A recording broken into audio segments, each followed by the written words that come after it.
right. Tonight, we here to review with Mike in the night. Halloween, pumping scream in the night with Halloween. Everybody making the scene. Trick or treat till the neighbors out in the street. That's right. Wolverine, Halloween, review. Come Mike in the night. That's right. Halloween night. It's that time. We here to stir it up. That's right. Mike in the night. It occurs. We concur with the entrepreneurs. Right in the night. Arrive in the night. Leaving the pain. Mike in the night. Reporting like a thief in the night. With Dr. Martin. Got the dollar bills in the full glass of Tom Collins. With Mike Martin.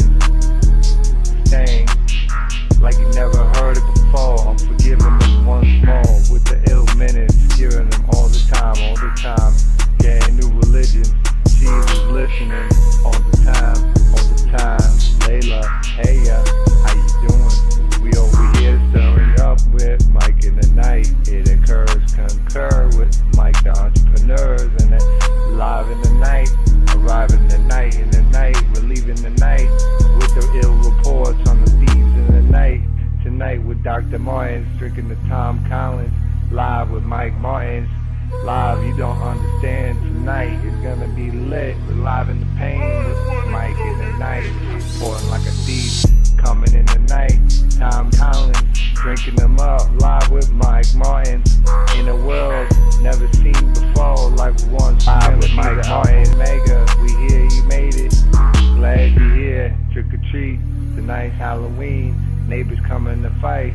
Here with Mike in the night. It's that time. Thanks for tuning in.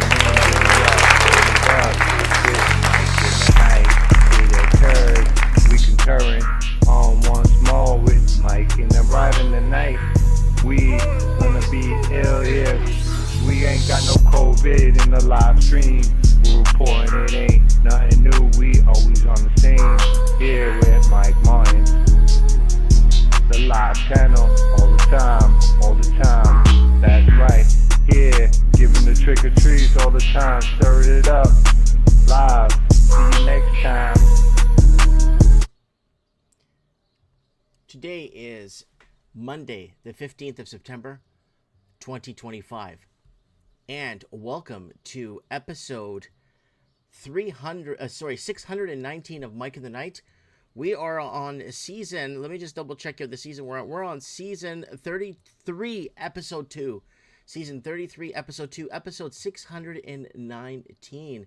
And I bid you all good morning, good evening, and good night wherever you're watching this transmission. Whether you're watching us from your condo in the sky or your camper or cabin in the woods. People of the night, welcome to Mike in the Night. It's 3 a.m. and something is moving you. Oh, it's totally moving you tonight. It's Monday night. It's Mike in the Night. Thanks for being here, liking and subscribing and being part of the channel. Episode 619, folks. Episode 619. Sorry, guys. Neighbors decided to blast music outside, and I cannot close the window because it's baking in this room. It's baking. I really hope the music doesn't hit here and then flag us for a copyright strike. So I'm sorry, guys. It just kind of threw me off, and I can't close the window. It's just too damn hot in here. So we're gonna go through. If we get shut down for copyright strike infringement, guys, I am really sorry. It wasn't done on purpose. It's somebody's decided to blast music across the street for no reason on a Monday evening. Anyways, all right, let's get to it, guys. We got a lot to cover here tonight. The whole world is on fire. Oh, yeah, the whole world is burning to a crisp. It's burning to the ground. Worldwide protests, no confidence in government. Everyone is at their limit. You know why? Because nobody has money. Everybody's running out of money. No one's got it. A lot of people took on too much debt.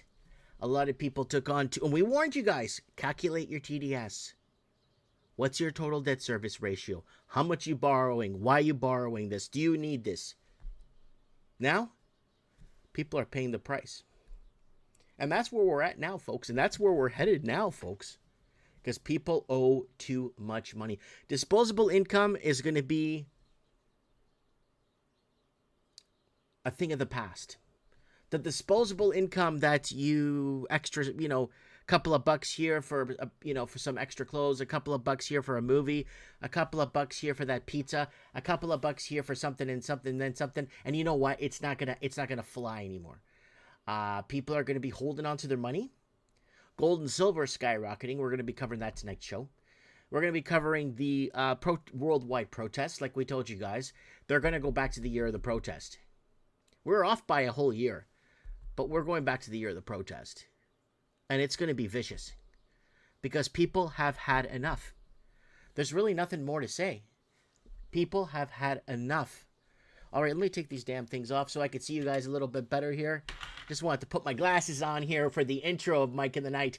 All right, let's do a quick channel plug here on tonight's show if you guys want to support the transmission or whatnot. Here you go, guys. MikeMartinsTax.com, MikeMartinsTax.com. Try to say that fast 3 times. MikeMartinsTax.com. So if you guys want to fill this out, if you're having tax issues, and we could get back, somebody will get back to you and tell you if they can help you out. MikeMartinsTax.com. And don't forget to join our channel. We got 4 members of our channel that have joined the channel, and I appreciate that very much. So if you want to join the channel, there's a join channel there on the YouTube thing if you want to. And if you want to buy me a coffee, I'll put a link here for the rest of the night. If you guys want to buy me a coffee, you go ahead and do that too. Doesn't matter. I'm asking for support because, guys, remember, I am not. This is not bought and paid for. Mike in the Night is not bought and paid for. I have refused the money 3 times. I made videos showing and reading the emails of them trying to buy me. And if you go to kiwiradio.nz, you'll find some past episodes of Mike in the Night here on MP3 format if you guys want to check it out.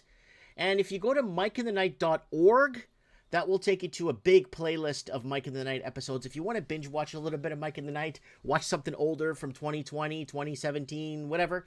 The older episodes are here on YouTube, but the newer episodes then the middle episodes are on Odyssey, and then the newer episodes are on Rumble. So we've been moved around everywhere.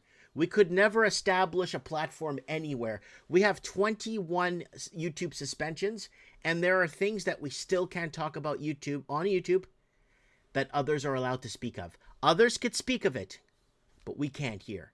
It's really sad how it's almost a discriminatory thing coming after just us, It's really, really, really weird. All right, guys, it is Mike in the Night 619. Woo! Let's get some round of applause. Who do we got on board with soundboard? We got. Colonel Nathan R. Jessup, Commanding Officer, Marine Ground Forces, Guantanamo Bay, Cuba. And we got Joe Pesci. Merry Christmas. And we got, of course, Homer Simpson. You make the best pork chops in the whole world.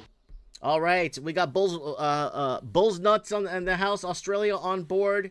Was that you that called me at the store a few days? Was that you that called? I remember you told me your username. I think it was that. Jeff Nugent in the house. Yeah, baby. We got Frank Peter in the house. Sandy, as usual, our usual suspects. Hope you have a good show. Let's go Portugal. We got Bonzino in the house. Trogger's here. He was here early. Thank you. All right, guys, let's go into I guess we're just gonna drop right into headlines here from here, guys. Let us rock and roll it out here tonight on Mike in the Night.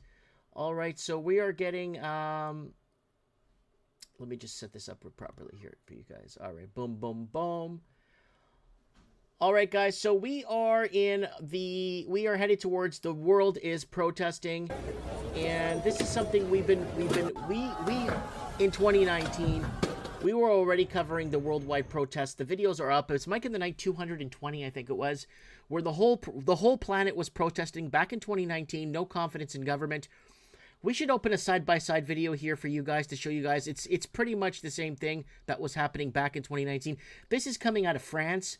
And France is been a major problem, and we've been covering the Macron scandals, oh my God, since 2016, 2017, I think it was, with the Macron scandals and the Yellow Vest movement. And again, Macron's a Yellow Vest puppet. He's just a puppet.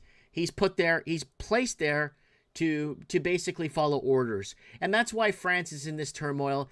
In 2019 in France, it was worse than this in 2019. We're talking about entire rows of cars, like entire street blocks going 3-4 blocks were every car was completely incinerated and destroyed. And it looks like it's countrywide, where people are just fed up with Macron is done. And I know we've said Macron is done on this channel probably 300 times, but it's I don't know how much the people could take. I don't know how much let me see if there's a different angle here. We got this one street here with the garbage cans. I want to see if there's another street or another avenue here we could check out. We're getting the same street here, but it looks like the riders are more to the southeast side there. I'm trying to see if we can get more footage here on this. Yeah, Macron's pretty much finished, guys. We know he's finished. We know he's placed. We understand the situation, but we're going back. We're pretty much going back to 2019. We're going back to 2019. And let's go back to 2019 so you guys can see what I'm talking about, what we were talking about here on Mike in the Night. And of course, the video will never come up when you want it to, even though you put it in right. But let's try it again with a different spelling. Well, not different spelling, adding words.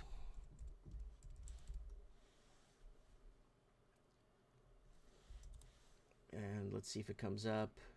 Here we go.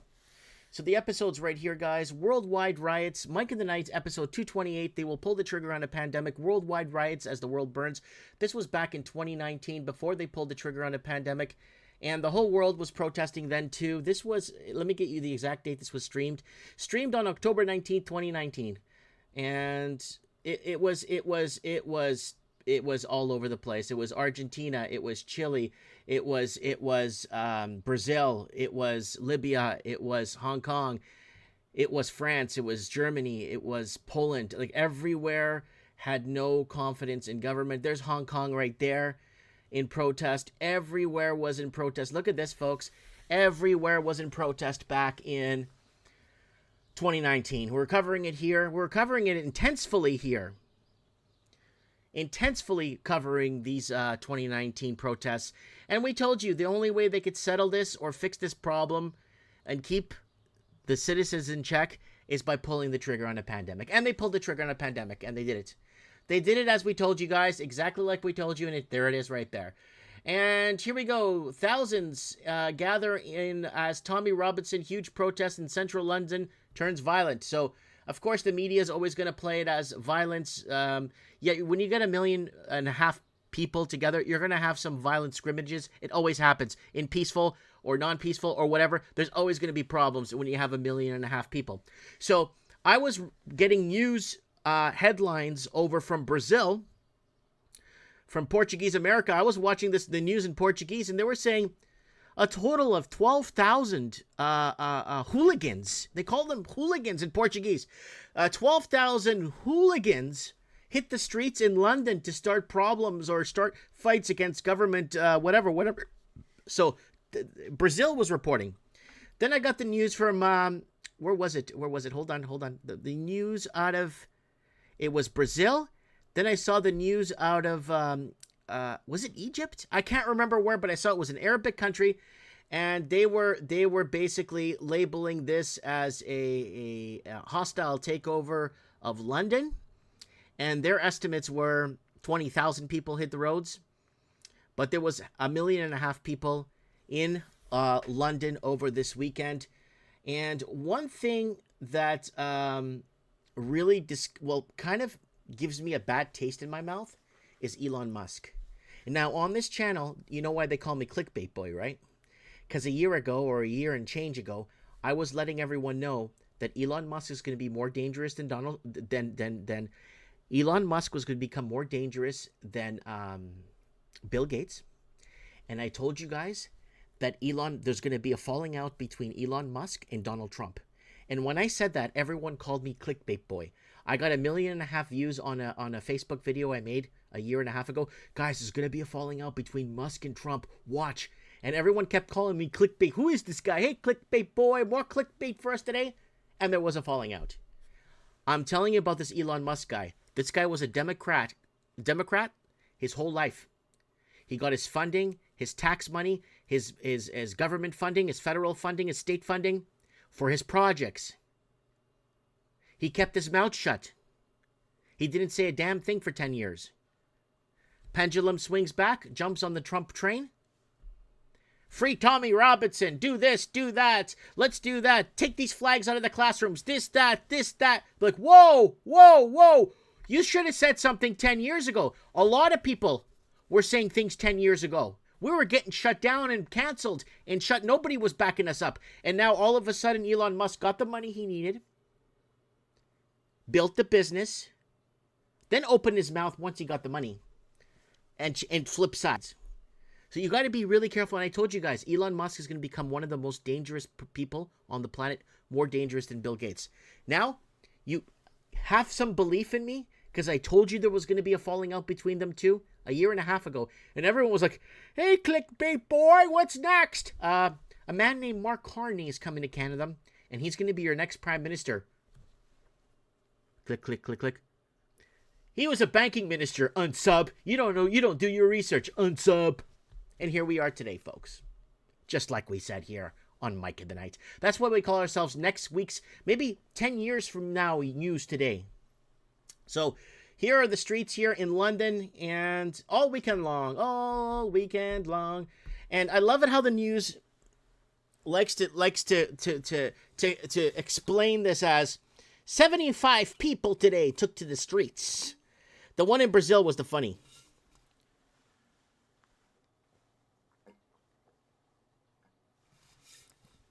I think the one in Brazil said 10,000 people took to the streets in London in a violent takeover.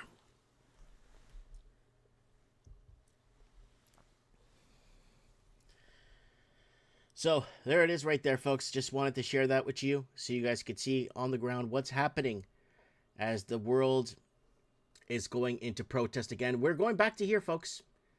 I think Supreme Cannon was on this episode of Mike in the Night. We had quite a few callers here on Mike in the Night. Back to 2019. Well, let's get the date exactly. We live streamed this on October 19th, 2019. Mike in the Night, episode 228. They will pull the trigger on a pandemic worldwide riot as the world burns. And man, was the world ever burning? Look at this. All over the place. It was burning everywhere. And we're going back. And we're going back. And we're gonna go back. And we're going to keep going back to it. Because the people, quite frankly, have had enough. Woo! Okay, Nick Fortier in the house. Guicho girlfriend.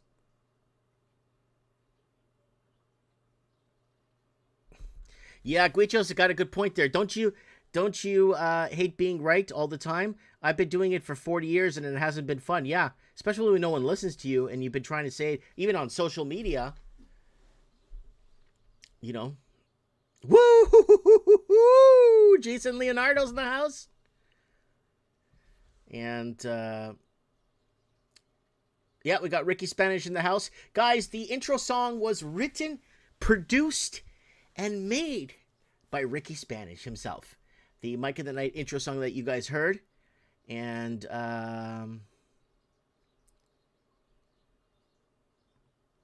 I think somebody's accidentally got their comment deleted. I don't know why, but okay. Anyways.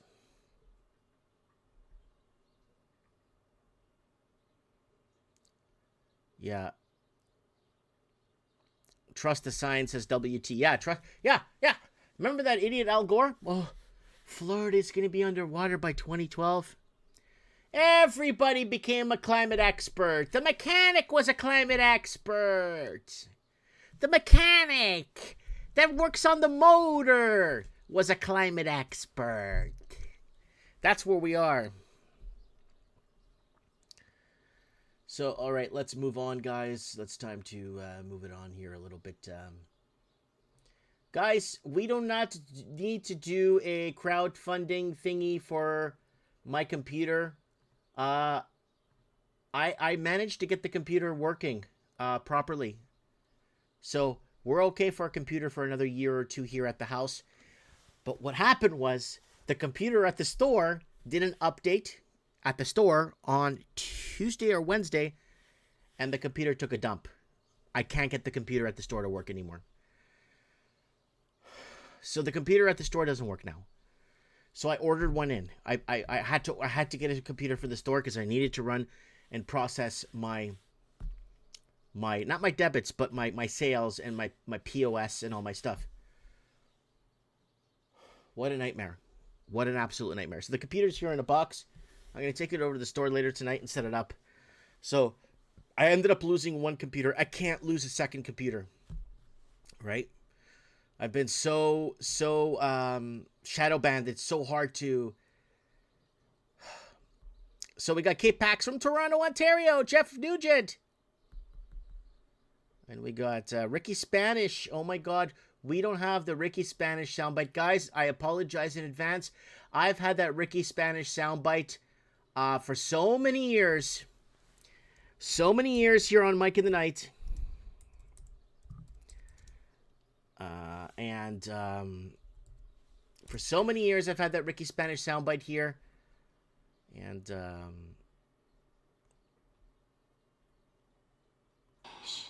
okay, here we go. We got the Ricky Spanish soundbite. Ricky Spanish. There we go. Now everything feels normal again. Now we feel normal again. All right, guys. All right now. I'm just going to close a few windows here so we don't have too many windows open. I don't want to jinx the computer. Okay, guys. Sandy's in the house. Negan's in the house.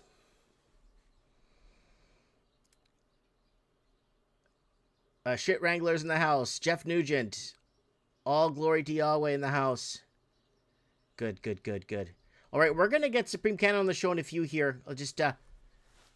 let me get over some of these headlines here, and we'll get him to backtrack on anything we talked about here on the show and go from there. Okay, Kirk. Charlie Kirk's going viral, ladies and gentlemen. Charlie Kirk is going viral, and mourners around the world show love for Charlie Kirk. And he's become a martyr. They martyrized him. And vigils will held around the world for slain free speech advocate and Turning Point USA co-founder Charlie Kirk, offering a pungent demonstration that the power of his ideas reach far beyond America's borders and that good people around the world can unite in mourning for young husband and father. So, yeah, he was the one that was trying to... you know what he was doing? He was trying to bring the sanity back. That's it. He just wanted to normalize things, bring the sanity back, and, question a lot of the narratives that the mainstream media that was poisoning the masses. It was mainly the mainstream media that was poisoning the masses and through government agencies and through US aid and all that other stuff. You guys know how it works, right? And he brought a voice of reason.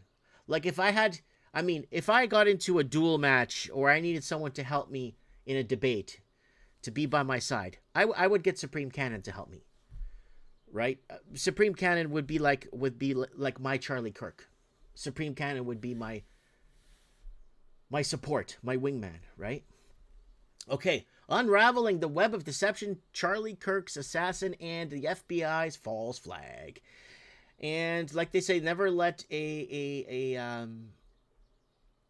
bad situation or a tragedy go to waste, right?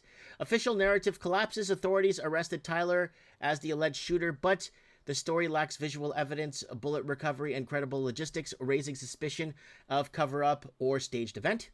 False flag indicators. The assassination bears hallmarks of a false flag, including FBI deception, history decoy, operatives, a vanished private jet, and inexplicable security failures similar to Trump's attempt assassination. Motives and beneficiaries. Israel and the CIA, domestic extremists or globalists may be behind Kirk's killing due to his anti-globalist stance with potential aims to incite violence or justify authoritarian policies.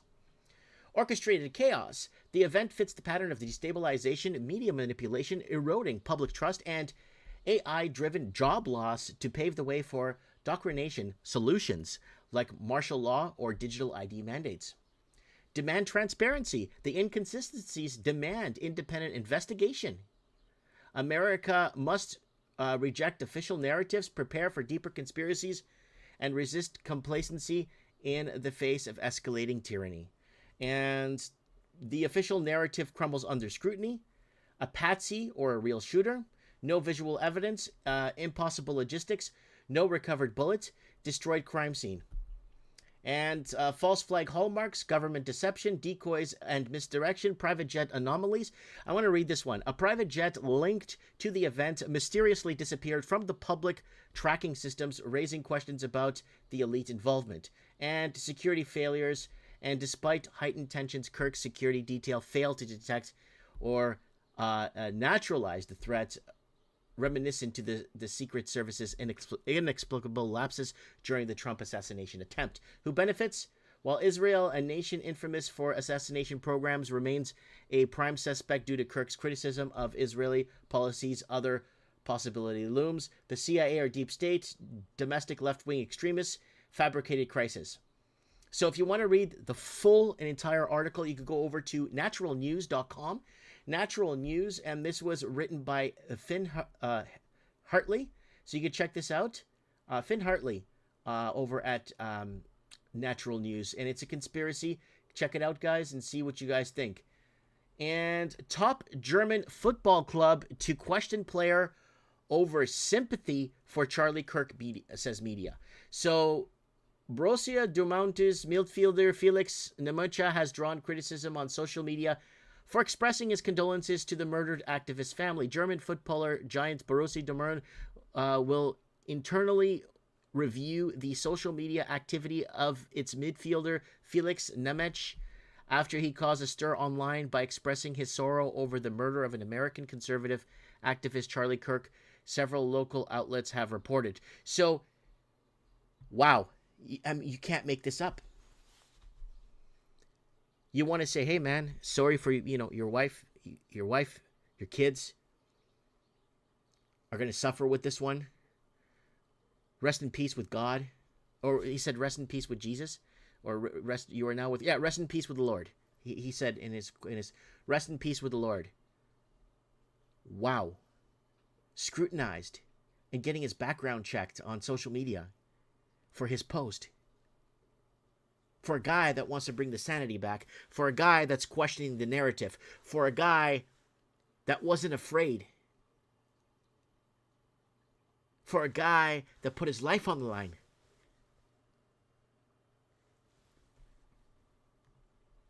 And watch left-wing streamer Stephen Bonnell, a.k.a. I'm not going to say his name, I don't even know who he is, so calls for conservatives to be killed more often so they will be afraid. Calls for conservatives to be killed more often so they will be afraid to attend events or speak out. So this guy wants to come. Where is he? Doesn't even have a picture of the guy. Good. So this guy right here, whoever this guy is, Destiny or whatever he calls himself, wants to live in a Christian-found Ten Commandment country, giving him the freedoms and the protections and the laws to protect him to freely say what he wants, but then wants to kill the people that put it in place. That is the most retarded thing ever. They want to take out, the people that put the structure of freedom in place to let this guy speak. He wants to take it out. He's, like Supreme Cannon said on the show a billion times, he's just sawing the branch he's sitting on. That's all he's doing. And CIA Leak CIA files reveal plans to assassinate Charlie Kirk, Tucker Carlson, Candace Owens on live TV. So they want to make they want to make an example of these people. And tonight's leaked deep state government files online a chilling blueprint for 2025, a plan to stage public spectacles of violence designed to terrorize the nation into submission. The documents call for maximum shock value and public trauma, executions on live TV so bloody, so devastating that nobody watching can ever forget. And that's the targets there. That's who they want to go for. Again, anyone that wants to protect and conserve your way of life and conserve your family values and conserve your your beliefs and conserve what you love, someone's going to come and destroy it, or someone's going to come and take it from you. These people are trying to protect that from happening. And here we go. Charlie Kirk was frightened by pro-Israeli forces before his death. And basically, Bartholomew claims that Kirk was not only afraid of Netanyahu, but was coming under a great deal of pressure from Jewish billionaire donors who funded the TPUSA to fall in line with pro-Israel agenda. And really sad. But eventually the truth will surface. The truth always surfaces no matter what. And J.D. Vance hosts Charlie Kirk's show from the White House. That's really nice. Vice President J.D. Vance, who's a Catholic, by the way. And I'm a Catholic and I'm proud. I'm a Portuguese Catholic. Vice President J.D. Vance hosted Real America's Voice, the Charlie Kirk show, live from the White House on Monday in honor of Kirk. So there it is right there. Really nice. People are honoring and celebrating his life all over the world. Celebration of life all over the world all weekend long. And yeah, it's a very interesting position we are in right now, folks. And we'll keep you guys posted on this as we go along through Mike in the Night. All right, Ricky Spanish is in the comments, folks. Ricky Spanish. And you think it was a cell phone gun? I don't know, man. That's a good question. Could it have been a cell phone gun, right?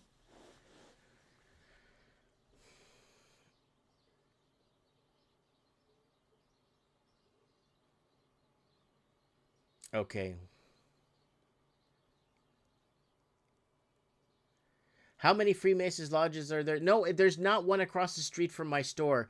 It's down the street from my store, like 2 blocks. Someone's asking, like 3 blocks down the street.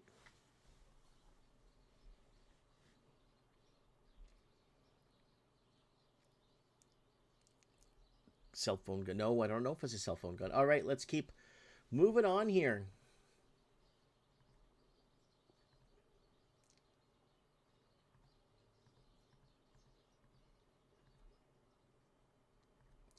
Just closing a few windows here so we don't have it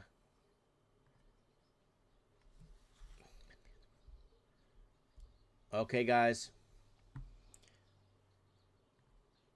All right, guys. Let's head over to another big prediction. We put up a video a week and a half ago of how the... because a lot of people were asking, I said the next proving ground is going to be Venezuela. And a lot of people saw that video. That video went semi-viral, believe it or not.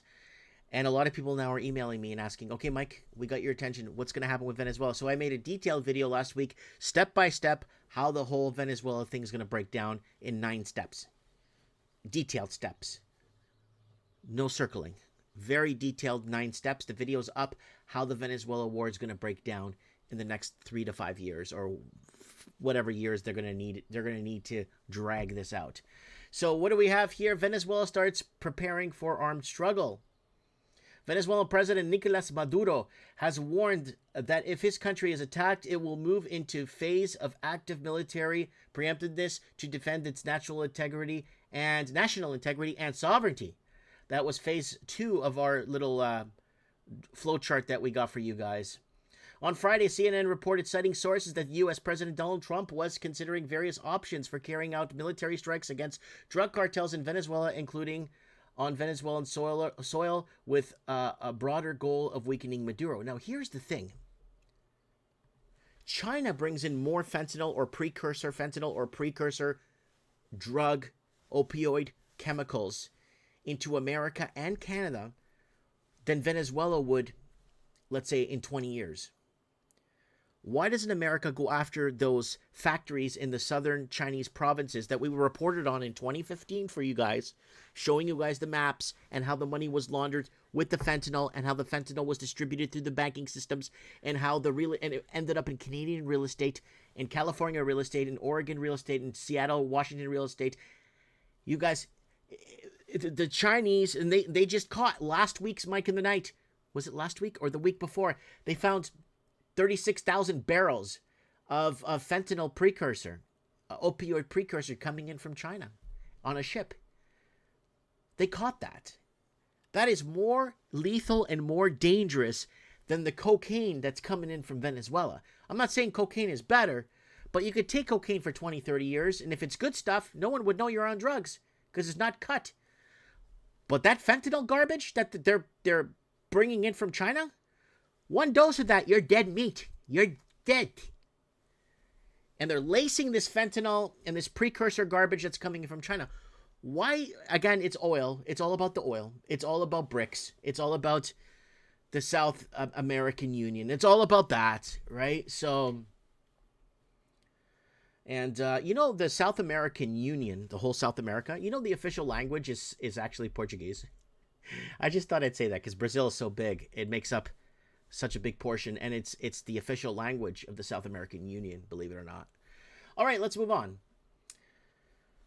So this is today. Trump says U.S. struck another Venezuelan drug vessel, killing 3.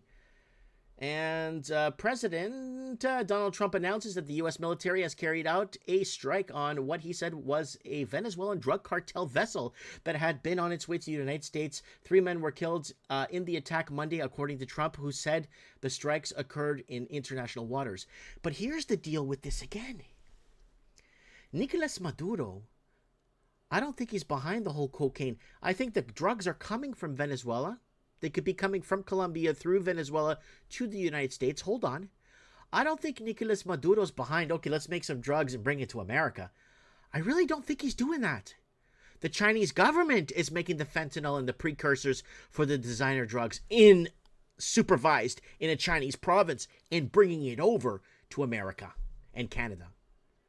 You get where I'm going here? The Chinese government knows this. We covered this in 2015. With the whole fentanyl labs and the factories and where they were coming from and the precursors, what ports they're going into, all monitored by the Chinese government. I don't think, I could be wrong. I'm not trying to take sides here, but I don't think Nicolas Maduro is actually behind making the drugs and shipping it to America. I don't think he is. I think the people of Venezuela are doing it, yes. Probably in working with the Colombians. But it just doesn't make sense. We know the Chinese government's behind the fentanyl, but yet no one does nothing about it. It's really strange. Like, it's really, really strange. And if you want more, there's the video right here, guys. Step by step. What will happen with Venezuela and U.S. war, step by step. That video is 8 minutes long, and it takes you step by step of how it's going to break down. And there's the video there. Venezuela is the next war. China versus USA. This is where the next proxy war must take place. And this is the video that's, wow, it's got almost 10,000 views. For me, that's a big deal, 10,000 views.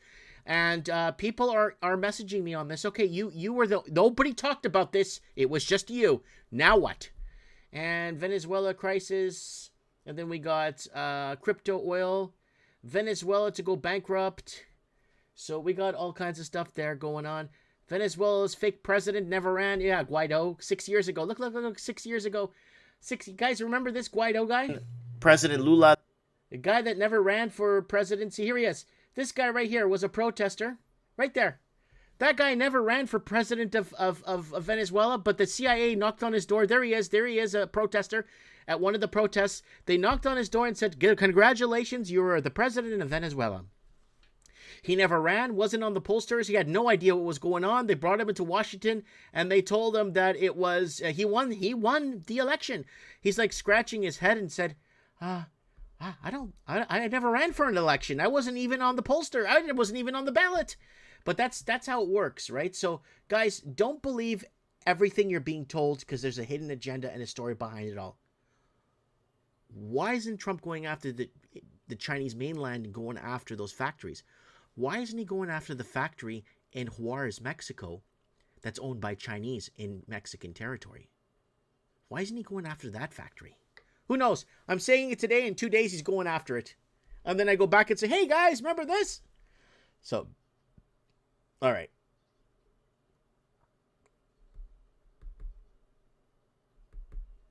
All right. Let's rock and roll it all night. All right, let's close up some windows here, guys, to give us some room for more articles here.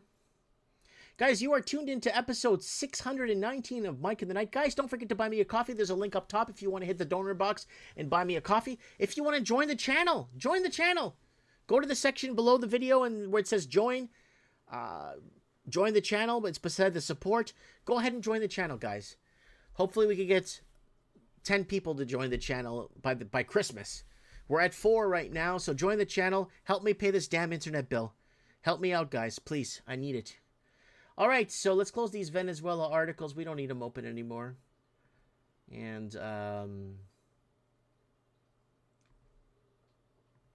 all right, let's head over to the next section of the show.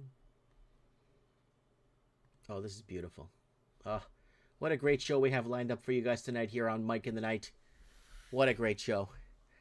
I had, one thing I get quite a bit is, "Mike, try and do this show 3-4 times a week." Guys, I can't. If this was a career, like if Mike in the Night was a career and I was making an income off it, yeah, I'll do it. I'll make it a career. I'll spend more time with, like, as much as I can for the show, getting it ready better, taking my time, getting things straightened, working on getting guests on the show, 100%. But it's kind of like flat. So I need to work with family and do other stuff and do other things, right? So it's really hard. I got to find a way to keep making money too. People now, after this whole Charlie Kirk thing, are like, I got quite a few people come in my store and point their finger in my chest, calling me a neo-Nazi, after watching my videos that I prayed a rosary for Charlie Kirk. So you guys need to understand that I'm getting hit on every front because I'm not hiding. I have a storefront, right? All right, who's here tonight? We got Sandy Supreme Cannon. And we got KCC Pack saying mainland China to borrow $50 billion to Venezuela. If Venezuela admin that loan would be fortified.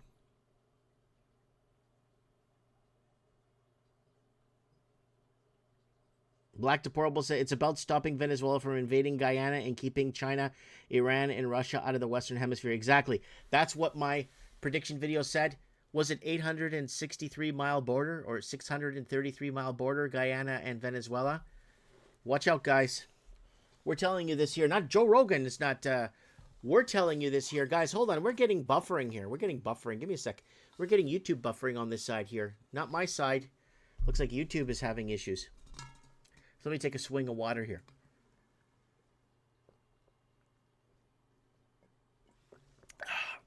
Man, that tastes good.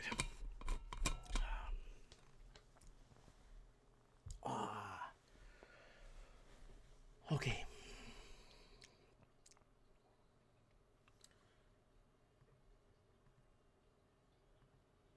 All right, let's get into the next... yeah, let's rock and roll. All right, gold, gold, gold, silver, silver, silver. Everything's going up, everything's going up, everything's going up. Let's get to the articles. Gold price sets new record in run up to Fed meeting. And gold prices rose to an all-time new time high on Monday as investors geared up for this week's Federal Reserve meeting with the expectation that the U.S. Central Bank will finally let loose and start cutting interest rates. Spot gold hit a fresh peak of $3,682.51 per ounce. That's about $9 higher than its previous high set nearly a week ago. U.S. gold futures also jumped about 1% to $3,724.90 per ounce. And the latest move takes gold's year-to-date gains up 40% with geopolitical uncertainty and robust central bank buying providing strong momentum for the safe haven metal. After surpassing $3,500 mark in April, gold has largely consolidated within a tight range. But analysts say it looks poised to break out the near term. So it's going to keep going up. Well, it should be going up because people are losing confidence in their governments, and when they lose confidence in governments, they lose confidence in their currency, and when they lose confidence in currency, we start to see runoffs on the monetary system, and the monetary is buying gold and silver. And gold hits new record high ahead of Fed meeting. Rate cuts could boast safe haven demand, says analyst. Okay, so maybe rate cuts. Gold prices surged on Monday. It hit all-new high as investors flocked to the safe haven asset ahead of the Federal Reserve interest rate decision on Wednesday. So let's see. It looks like we're going to be in for a big surprise. Markets have been acting super weird lately. Just look at gold prices versus the dollar and bonds. And to be sure, where was it? I saw here. Yes, right here. In addition, while the dollar index has had some ups and downs, it has returned to about where it was before Powell's speech, with Brooks calling it a counterintuitive as expectations for Fed easing would typically bring it lower. Meanwhile, Bitcoin sold off after Jackson Hole, but it is also back where it started, even though cryptocurrencies have generally acted like risk assets in the past and previously rallied on rate cut hopes. So again, when people start losing confidence in their currency and governments start losing confidence in their currency by lowering rates, well, yeah. Silver price today per ounce, so there it is right there, $59.98 spot change, $59.98, there it is right there. There's silver, there's platinum, but it's silver we're after here tonight on Mike in the Night. And we also have a ton. We have about 540 gold and silver videos. How much gold and silver do I need to stack? This is on our channel, folks, if you want to check it out. Where was this one? There was one here that was really, a really good one. Let's see if I can find it, guys, because it's kind of worth the watch. Right here. Now is the time to stack silver. Now is the time to stack silver now. Gold also, 400 ounces of silver in personal reserve. So a lot of people ask me the same, how much silver should I have in reserve? 400 ounces is what you need. Episode 120 of Mike in the Night. Stack physical gold and silver now. US to de-dollarize. Prep emergency food 7 years ago. The world's headed to a gold standard, maybe via BRICS nations, or money has no value 6 years ago. People more confident in real estate. Listen to this title, guys. People more confident in real estate than gold and silver. Major mistake by 2025. Major mistake by 2025. And that was 8 years ago. 8 years ago. And 6 years ago, can gold double in price? And I wrote, look at this. It should by Q1 of 2025. Whoa, ho, ho, ho. Wow.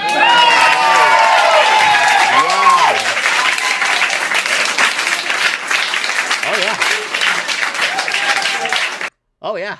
We've been right about a lot of things here. And don't forget, guys, 9 years ago, we made a video. What did we say 9 years ago? The great Canadian peso ahead. They're hijacking our currency. Buy gold and silver and food now. That was 9 years, 6 months ago. Whoa. And remember 5 years ago, before they pulled the trigger on a pandemic, gold prices set to skyrocket as US dollar crumbles. That was 5 years, 9 months ago, before they pulled the trigger on the pandemic. Wow. Wow, you can't make this stuff up. We were always trying to figure out the next step or the next move. And there it is right there, folks, in your eyes, for your eyes to see.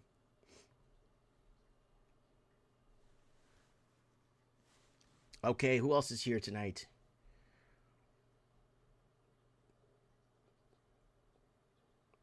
All right. Black Deplorable in the house. Sandy in the house. Alan Wallace music in the house.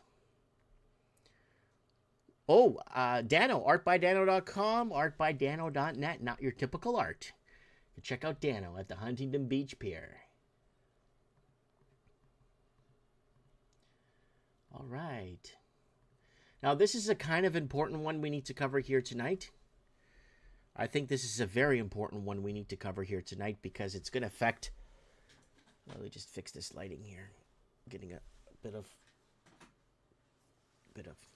weird lighting here.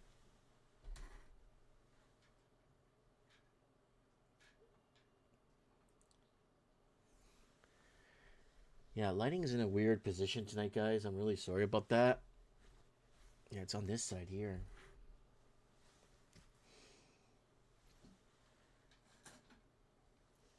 I think that's better. There we go. That's better. All right, guys. Let's head over to the United States. This is very important. I did some of the math behind the scenes just to make sense of it, and it makes total sense, and it's not good. What am I talking about here? The cost of living, the American dream for a lifetime, has reached a whopping $5 million.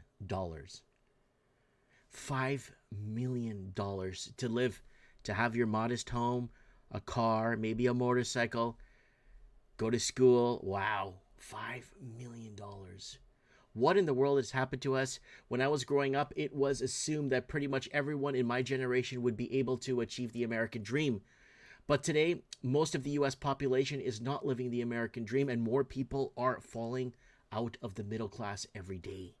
Now, back on, it wasn't Mike in the Night, with short videos we made, how much do you need to be in middle class in America? And it was a striking number back in 2012, 2013 already, right? As I have detailed in previous articles, this is particularly true for millennials and those in the Generation Z. The collective prosperity of the middle class has been declining for the extended period of time, and now that long-term decline threatens to become full-blown avalanche. Borrowing more money always creates pain, and since 2009, our leaders in Washington have borrowed and spent $27 trillion that we did not have. Pumping all the extra money into the system has had very serious consequences because now the purchasing power of our dollars have been greatly diminished. Now, it goes into the American dream, and if your household, listen to this, and we're going to get to numbers here, folks. Is your household going to bring in $5 million over a course of a lifetime? Sadly, most U.S. households don't have a prayer of getting anywhere even close to that. But if you want to live the American dream for an entire lifetime, that is what it's going to take. We live at a time where virtually everything is steadily becoming more expensive. In a previous article, I explained how each month the average family of four spends $996 in groceries, $1,437 on health insurance, $745 on a vehicle, payment of $2,259 mortgage payments. Once upon a time, it was quite common for Americans to have large families, but in our raising children has become so expensive. In fact, is being estimated that the cost of raising 2 children all the way through college will cost you $876,000. And this is one of the reasons why our society values money so much at this stage. The truth is that it takes a giant pile of money each month just to live a normal life. Older Americans are far more likely to be living middle-class lifestyle right now because they control most of the wealth. And so it just goes into right here, estimated 30-year-olds who are both married and homeowners from 1950 to 2025. And there it is. And that's where it's going. So we did make quite a few videos linked to this, discussing this. And American Dream is dead. It's all survival. Average American has $90,000 in debt. 8 million just entered into poverty. That was 4 months ago. American Dream is dead. It's all survival. Now 40% of Americans struggling. We call it Amerifornia 7 years ago. Recent survey shows that at least 40% of all U.S. residents struggling consistently to meet at least one of their basic needs. That was 7 years ago. There is no American Dream anymore. It's only survival. 50% of Americans say their savings are done 5 years ago, just before they pull the trigger on a pandemic. American Dream is dead. It's all survival. Now, how many times did I make this video? Holy. So, house broke. Westerners not traveling as much, not starting families, taking on too much debt 7 years ago. So, there it is right there, folks. We've been covering this and we've been on this American Dream, and it's all survival now. Now, I want to add something to this little segment. It's really interesting, and I was talking to Supreme Canon about this. And it was very simple. I spent 6 weeks 5 weeks and change in the Philippines. And, taking notes, figuring out, seeing what's going on financially, on the financial side of things, on the living side of things. The average Filipino person makes 1.4, let's stretch it a bit, to 2 million pesos in their lifetime. 2 million pesos in their whole lifetime. From 12 years old, working at 12 years old, to about 67. The average Filipino makes, let's say, 2 million. Let's really go there. 2 million pesos in their lifetime. And in that 2 million pesos, they have a car, 1 or 2 motorcycles, a house. They have their own house, free and clear. And they have their house free and clear. Okay. And they put their kids through school. They pay their bills. They go to fiestas. And they live a decent life. They live a grateful life. They could be, happy to God. They have a grateful life. No one's pissed off. Everyone's in a good mood. And I'm overstating 2 million pesos. I'm really kind of over trajectorying it. And we're talking about they have a home. It's theirs. They even have a little piece of land somewhere to maybe one day build another property, a couple of motorcycles, a car, in their lifetimes. And what's really troubling me is that that's about 50,000, maybe less than $50,000 Canadian. They would make in an entire lifetime. They have their home. And go look at the house we built in the Philippines. We have a complete playlist of the home we built in the Philippines for $7,000. Go look at what we put in, what we did, where we live, what we're doing, the lifestyle. And I enjoy that lifestyle a lot. That we're contemplating to move now.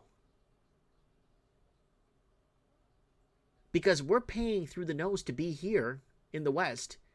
And we're not getting back our bang for the buck. So we're getting robbed somewhere. Oh, and the food there is 10 times better. The food's all natural. Man, I walk down dirt roads, pick up, oh, look at this mango that fell off the tree. Oh, man, look at these coconuts. I'm going to go cut them. Oh, look at this. Hey, I'm going to go fishing today and bring home a 3-foot tuna. 35-foot, 40-foot, 3-foot tuna. So something ain't right, folks. I'm going to be going to Portugal in 3 weeks, and I'm going to be investigating over there what the cost of everything is, what the average person makes in a lifetime, and what you need to survive. And that's another expat place, and I'm going to go investigate that for you guys. So the American Dream is dead. If you need to make $5 million just to live an average 1985 life that they did in 1985, things don't look good, folks. Things are going to get dark real fast. Nick Fortnite in the house.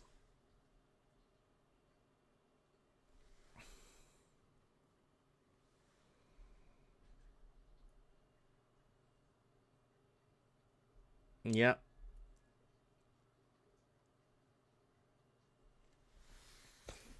Yeah, Nick's a carpenter, right? Nick, when you get a chance, watch my playlist on YouTube if you can. Let me go to my channel here. Go to my channel, Nick. Go down to here. Just scroll down on the channel and go to our $7,000 Filipino house. Watch that playlist. It's really good. It shows our home we built in the Philippines and what's around it. And if you're a carpenter, let me know what you think. Let me know what you think in the comments. D-Man, what's up, buddy? It's D-Man. D-Man's here. We got D-Man. D-Man's here tonight, guys. He finally decided to make an appearance here tonight. And we also have Ricky Spanish. Ricky Spanish. Here tonight on Mike in the Night. Okay, here we go. All right, guys, let's move it along here. All right, let's get into... I just want to get into this really, really quick. We got some Canada for you guys. Yeah, you know, I really wanted to get something really weird. Yesterday, we just did a fun live stream for you guys. I was testing out a new streaming idea I have of a new sitcom-y type of news thing we want to do. So we brought up something yesterday on yesterday's show on the 14th. Exposed global organ trafficking networks threatens millions. And China's forced organ harvesting exposed. Whistleblowers reveal China's systematic organ harvesting from political prisoners, including Falun Gong practitioners and Uyghurs, with hospital maintaining database of living detainees for rapid organ matching. Statistical impossibility and cover-up, U.S. ethical erosion and complicity, global accountability efforts, public action and protection, all this stuff, right? And this was on the 15th. This was posted today on the 15th. Yesterday's show, this is yesterday's, this was the 14th. Watch this. Canada, wake up, America. Canada is your problem, not Iraq. Your security or your what is it, problem that you have with your security policy or whatever you guys have down in the U.S., foreign security problems, is Canada. That's your problem. There we are now, Mike. There we are now.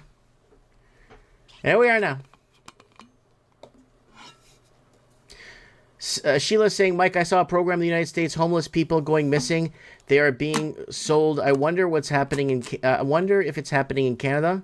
I know just before they pulled the trigger on the pandemic in 2019, we were covering on Mike in the Night how Chinese were kidnapping people, random people, in Western countries and then harvesting them for organs, usually drifters or transients and stuff. We were covering that. That was making headlines then. If you guys can you guys remember this for me? If you guys remember this, so it doesn't sound like I'm making this up, but like I still remember back in 2019, 2018, I could remember this like it was yesterday, how the Chinese were kidnapping people and they were harvesting them for organs. And you know what? What really is eerie is it's being published today, and we spoke of it yesterday. Wow. Of all topics, of all connections, of all... It's just weird. And I think Supreme Canon is right. We're all plugged... Some of us are plugged into the exact same server. Something comes to mind, we say it, we make a video about it, or we write an article about it, and it gets out there. And I think we are plugged into almost the same matrix, you know? It's really, really bizarro. All right. I promised you guys a little bit of Canada news here tonight on Mike in the Night. And it's just I told you so's. Mike in the Night is becoming I told you so. Canadian real estate sees sharpest price drop in a year. Record inventory. Again, oversupply on the markets. There's the elephant trunk we've been talking about every week. We've been bringing up this elephant trunk. There it is right here. It's going to keep going down to the water. It's coming down to the water. And Canadian real estate prices continued to slip last month. The price of a typical home fell 0.9%, $6,500 to $686,000 in August. That's the benchmark price. So that's how expensive it is in Canada to live a basic lifestyle. America thinks it has it bad. Well, Canada's 10 times worse. Bank of Canada to make 3 interest rate cuts before spring 2026. You can say goodbye to the Canadian dollar. Canadian dollar is going to lose a lot of value on the world stage. And if they do 3 interest rate cuts, they're going to try and get and stimulate the market and get people back into real estate. Canada's real estate market finally got some good news. Cheaper financing may be coming. The Bank of Canada, BOC, will cut rates 3 times before the traditionally busy spring real estate market, according to a report from Bank of Montreal Capital Markets. The recent labor market erosion. Okay, so we don't have a labor market, but we're gonna lower prices, get more people in real estate they can't afford, right? The market fully pricing in the first cut within the next few weeks. However, the bank notes caveats that sticky inflation and upcoming CPI report can't swing market expectations fast. Oh yeah, you better believe it, and you're hearing it here first. We're going to start to go into light hyperinflational territory. Things are going to keep going up like fast. Once they start slashing rates and they're not hedging against the inflation, you heard it here. The rates, everything's going to go up in price. And this is a strange one here. Boy 12 and a man charged in extremely violent Toronto crime spree that left 1 dead. So they robbed, and the homicide all around the downtown Dundas and Queen area, Edward Street, Gerrard Street, like just wow. So within minutes, 6:08, 6:52, 5:52, 5:45, 6:50. Wow. All right. A 12-year-old boy and a 20-year-old man have been charged with second-degree murder in connection with a series of violent robberies of homeless or vulnerable people in downtown last month. Does it even show who the people are? They never showed the people. If they're Canadian people, you won't see them. You will see the people if they're Canadian. If they're white Canadian people, they will be front and center. But usually the news hides the people. And Alberta adding proof of citizenship to driver's license and other ID. Okay, what? That should have been done since the time of Moses. So I don't know why proof of citizenship is not on a driver's license. That should be already, like, yeah. And Mark Carney and Polyev grill one another on familiar issues as the House of Commons returns. Again, we told you guys, they're all on the same team. They're all playing together. A man named Mark Carney will be coming, and he'll be your prime minister. He was the Bank of Canada bank guy. Unsub, you're not doing your research. And he came along, put his name in the hat, and he ran, and he won. Oh, you're not watching the Pierre Poilievre rallies. This guy's not going to win. He won. He cheated. Lots of cheating was going on. Lots of Mickey Mousing. Lots of fraud was going on. We told you exactly how it was going to go. And it happened. And BC's deficit to rise 11.6 billion after dropping carbon tax. Again, this is proof that cities are going broke. And provinces are going broke. And they're going to tax you to death. They're going to tax you to death.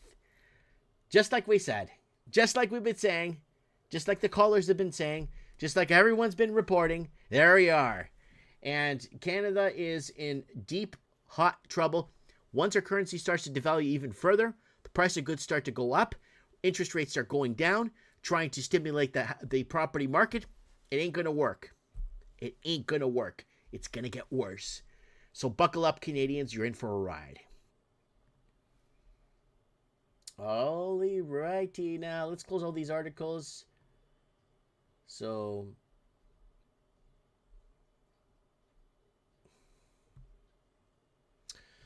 all right, let's see. We're going to get our first caller on. Let's get our man. It's been a while since we've had him on. I hope he's still awake. Supreme Cannon, I really hope he's still awake here. Want to get him on. Mike in the night. Let's get, I think we have a Craig Cook song. Yeah, we got Craig Cook song. He made an intro song for us.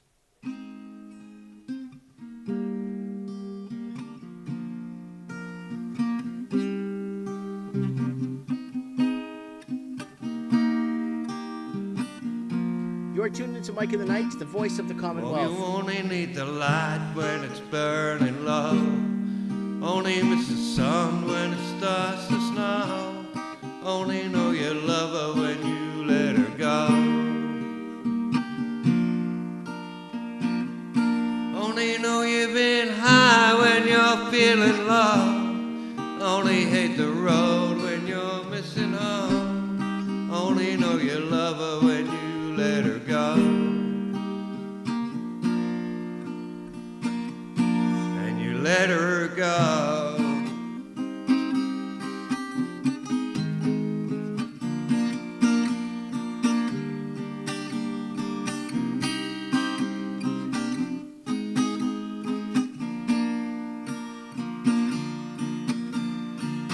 Staring at the bottom of your glass, hoping one day you'll make a dream last. The dreams come slow and they go so fast. Well, you see her when you close your eyes. Maybe one day you'll understand why. 'Cause everything you touch, it surely dies. Well, you only need the light when it's burning low. Only miss the sun when it starts to snow. Only know you love her when you let her go. All right, Supreme Cannon is not picking up the phone, guys. No big deal, no big deal. We'll see who else is available. He said he was available, though. He said he was ready, but he's not picking up his phone. He is not picking up his phone, people. All right, guys, send me a quick Instagram message. You could add me. Oh, he's calling in right now. Hello? Supreme, you there, buddy? Hello? We cannot hear Supreme Cannon. Hello? Hello? We cannot hear Supreme Cannon. No big deal. It's probably having audio issues, but did we call someone on this? Yeah, we called people on... We called people last show. We called people last show. Yeah, so I can't hear you. So you're not coming up on the...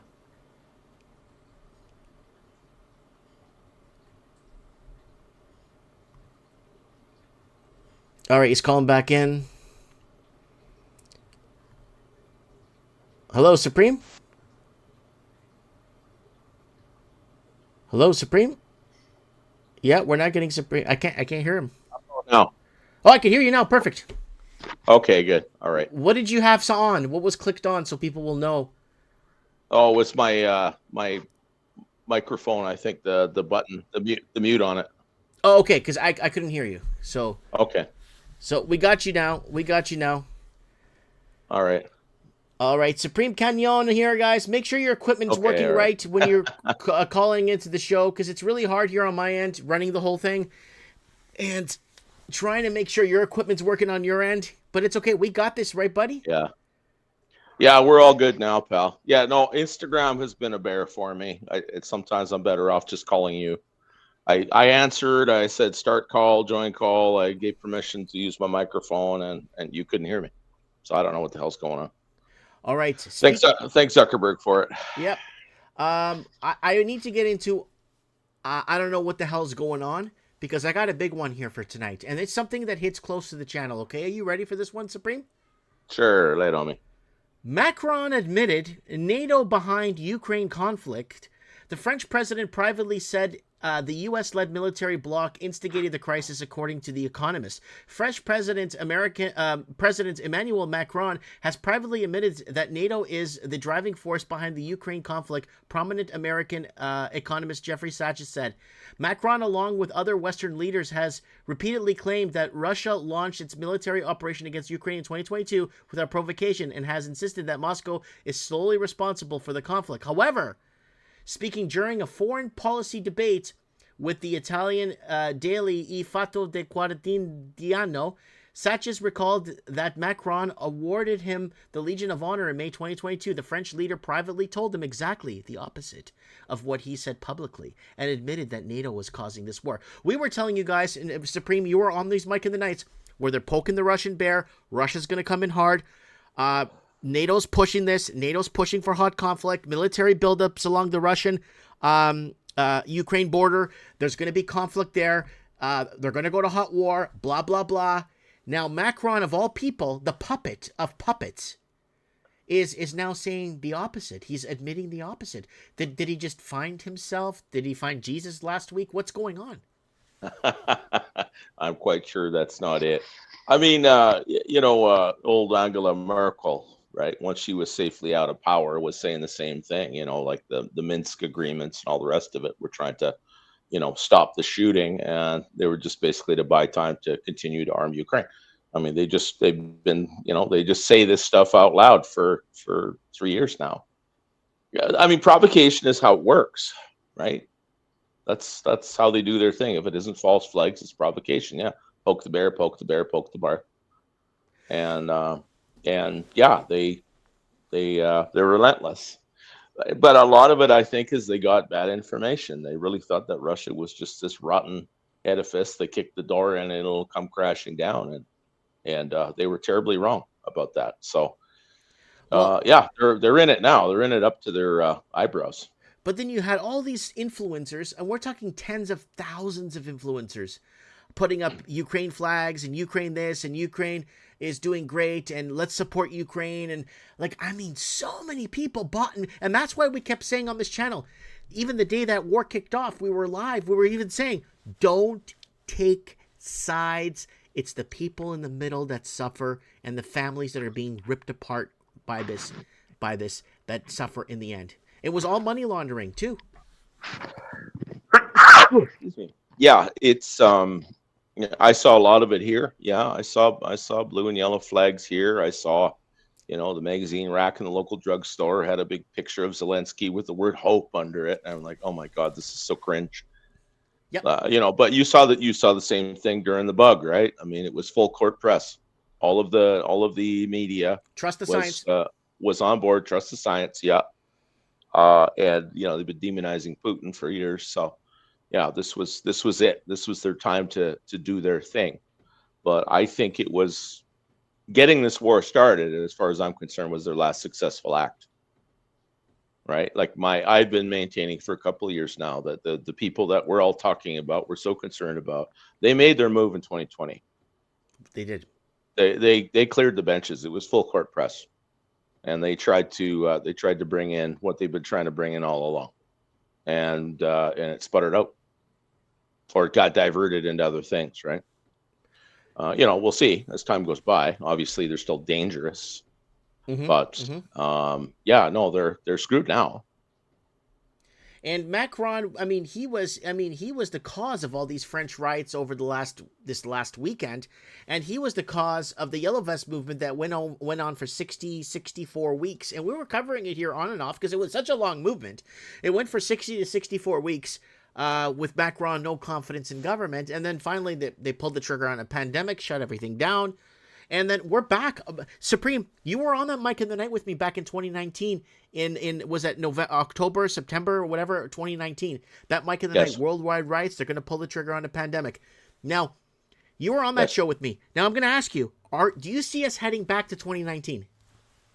I don't know how they'd pull it off, Mike.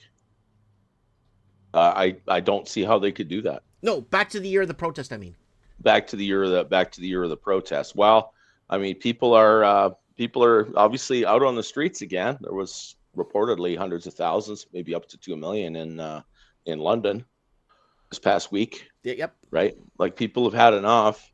They printed the money, they locked everybody down, they did all the things they've done and have changed nothing else. But I don't think they could pull it off again. There's just too many people that have seen the grift, right? No, I'm not talking about pulling the trigger on another pandemic. Are they going to? No, I don't mean the pandemic, but I mean doing something to stop the riots, because the riots are coming Oh, back. okay, yeah. I'm saying, are we going You to know go what? back to Yeah, 2019? no one's life has gotten better since then, other than the Exactly. people that That's a good made point. billions of dollars from the hyperinflation, right? Are we going back to the year of the protests? Is what I'm saying. Is the world like Libya, like we had Libya, Hong Kong, Argentina, Brazil, Mexico, everywhere we're protesting? Are we going back to the year of the protest? Is everyone going to hit the streets again? They got nothing to lose. Short answer is yes. I mean, all the EU is talking about is war with Russia, trying to divert people to evil Putler. In the meantime, at least in 2020 to 2022, they had that cheap Russian gas to keep the lights on. Yes. You know, there were probably some trade disagreements with China, but there were still lots of Chinese goods coming into Europe, and you know, this thing in the Middle East hadn't kicked off yet. You know, it was bad. The situation was bad, certainly, but it wasn't anything like it is now. Mm-hmm. And yeah, the short answer is yes. Yeah, I mean, they're trying to bring in wartime measures to keep the population down. I think that's a large part of what the pandemic was for: wartime conditions without a war. But now, like, people are getting desperate. You know, they can't pay their bills. Like, Germany is deindustrializing Massively. because of all of this. This is an absolute catastrophe, and they think somehow, okay, well, we're going to channel all this anger eastward and go conquer those nasty Ruskies. And yeah, that's so not happening. It would take them a decade to get ready for something like that. This isn't going to last that long. So I think they're frantic, you know, like they say the things they say because they're still trying to use their little word magics to, you know, to manifest the result they want. And it keeps not working now. So yeah, the short answer is yeah, protests are just going to get bigger. Yeah, we're going to see the year of the protest again. It was happening in 2019, and we're talking about like Haiti was protesting, Colombia was protesting, Argentina was protesting, Senegal was protesting. Obviously, France was protesting for 70, 80 weeks with the yellow vest. I mean, Algeria was protesting. I mean, everywhere was protesting. What was it? What was that other country? Thailand was protesting. Thailand, yeah. Sri Lanka. Yeah, Sri Lanka was confidence in governments anywhere. And we're going back, buddy, we're going back to the year of the protest. And I think, just like that famous quote we keep stealing from Fast and Furious 5, when you dominate with people with violence and lies and deceit, and they have nothing to lose, what do they have? They fight back, right? And yes, yeah, absolutely. And you might find that it's not necessarily, I mean, there's protests, and protests do make a difference for two reasons. One, they show the leaders, you know, exactly what large numbers of people thinking about them, and they actually will get away from, they'll turn off their TV and go outside, which they don't want, right? But the other thing is all those people in the street see all these other people in the street, and they realize that they are a vast army. Mm-hmm. You know, and that's the thing. I mean, it has a double effect on the rulers and on the ruled. You know, so they know they're not alone, right? They're all in the trenches together. It doesn't necessarily have to be violent. I mean, after the Freedom Convoy, like, really, if a majority of truckers in Canada had just said, "Fine, we're going home for 30 days," that would have been the end of it. It becomes a moot point because obviously deindustrializing means there's a lot of people that don't even have work to go to now. Right, which is a serious problem in Canada because even entry-level jobs have already been scooped up by newcomers. That are getting their wages subsidized, by the way. And yes, they are, which is also adding to the deficits. Our taxes are paying those. Yeah, this starts to blow itself up, especially with interest rates crawling up the way they are. I mean, the central banks can lower rates, but that still doesn't mean that's what people are going to pay for the bonds, right? Well, the bond market will probably disagree. Yeah, obviously. And we got a very important question here from Scott is asking, are we in a sound depression? Okay, so we were in a recession since pretty much 2010. In 2010, things started really going off the rails when people needed to buy first-time home buyer loans to get into a market in their own country they're employed and educated in.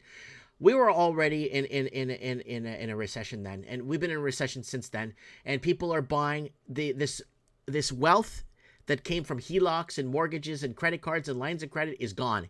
So this recessionary, we are now in a depression, and the depression. The difference is your furniture will be out in the street in the morning because you can't afford your rent. We are in a depressionatory situation right now. What do you think, Supreme? Yes, and I think this time they're going to have to let it go. Like during during the bug, obviously they shut everything down, but they had moratoriums on loan payments, on mortgage payments, on rent, right? Like they just basically froze everything for a year, some places up to 2, right? Printed a bunch of money to send everybody, all of those things, just to try to freeze everybody in place and until they could figure out what to do next. But the thing they were planning on doing is they were going to roll that right into, okay, you're gonna need a QR code on your phone to go to a restaurant, and you're gonna have to do this and that and the other thing. They chased everybody around with the needles for a whole year. But you know what? It fizzled out. Fizzled out. It just flat fizzled out. Yeah, I think they've made their move. That doesn't mean they're not powerful. It doesn't mean they can't still do a lot of harm. But there are rival forces and the people themselves who are long past sick and tired of all of this. They're just basically at this point, we're waiting for some kind of organized elite to get in front of that parade and start leading it. Now, whether it becomes a passive resistance thing or whether it becomes actual armed revolt, I can't say. I don't see that happening right now. But it's pretty ripe. It's a powder keg waiting for a match. The question is, who's got the matches? Right. Could we go back just saying, if they just to finish my thought, Mike, even if they manage to maintain the status quo for another 2 to 3 years, I mean, this thing is going to implode anyway.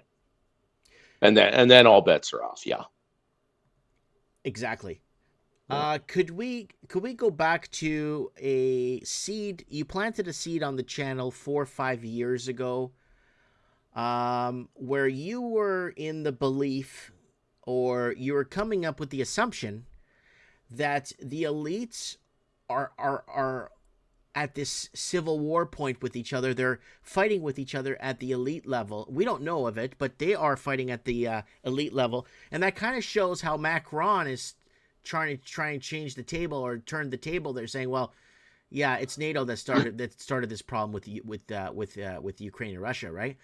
You brought up, you planted the seed, you came up with this brilliant idea that this may be a war between the elites. Where are we with that? Where do you think we are?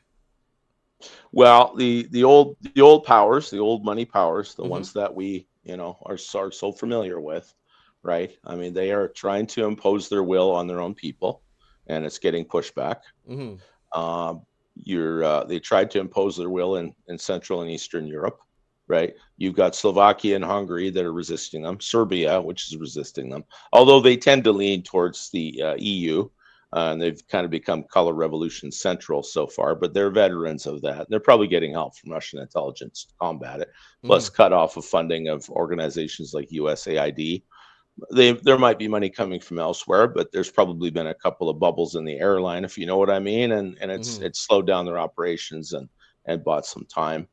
I definitely do think that there are rival factions other than just regular politics. It doesn't mean that any of the people involved are white hats. But if you look at the situation in France, right, their financial situation is desperate. And what they were doing that triggered the yellow vests, and also what just caused the latest prime minister to resign, is they're trying to cut their deficits. And, they're trying to roll back the retirement age to like 68 or 70 or something like that, just to try to balance their books. And this is what's actually bringing the people out in the streets. It isn't all just about, my freedom, my freedom. There are a lot of people that have been promised all kinds of government largesse their entire adult lives. And, they got boomers just like we do, right? And they're not having it. And you can't really blame them. They've been paying into this system for 40 plus years. and they expect what they were promised. But so it's not all virtue on that side of the aisle either. No, guys, I have footage up right now of the Yellow Vest movement in 2019, so you guys can know that we were already protesting around the world in 2019. There's the Yellow Vest movement in 2019. It went on for about 63 or 64 weeks. Yeah, over a year. Yeah, way over a year, and it stopped when they pulled the trigger on a pandemic. So there's the riots in France, the Yellow Vest movement that we were talking about earlier on the show. Continue, Supreme. Yeah, so you had struggles during that time. You see what's happened in Germany with that Alternative for Deutschland party, which they call far right, but they call us far right. Like, they're retards. You can ignore all that. I mean, they're led by a lesbian, for crying out loud. But they've had 6 or 7 candidates assassinated in like a 2-3 week period. Like, it's quite obvious that these people are not desired, right? There's still rivalries there. Le Pen in France, she's about as right wing as frickin' Vladimir Lenin, but she's not a globalist per se. So they really don't like her. Bolsonaro, apparently they're trying to put him away for 27 years now. Well, anyway, but the funny thing. Yeah, at his age, especially, it's a life sentence. But the funny thing about him is that Lula guy. I mean, he is proceeded with their membership in BRICS and making deals with Russia and China, and I think Brazil is actually selling more grain and soybeans to China right now than they ever bought from America. So there is some. Yeah, someone mentioned it here, Nick. Yeah, BRICS. Yeah, BRICS is definitely a game changer. The thing is about China, Russia, countries like this, they've already had their periods in history where they were gang raped by these people, financially stripped, kept flat on their back. And it's been a long, hard struggle for them to get to the levels they are now. And they know the game plan. It's something that Napoleon said, you don't make war with the same person too many times. Otherwise, they start to learn your art of war. Well, where the Chinese and the Russians are concerned, especially, they know the game plan. They know how this is going to happen. They've been preparing for it for years. Iran is sanctioned to hell. It's not, probably not a real prosperous place, but you might notice that all 3 of these countries, the Western press is constantly saying they're on the brink of collapse and they'll be gone any day now. And it keeps not happening. And in the meantime, if you look in your own backyard, it's serious here. I don't know if the U.S. or Canada will break up first.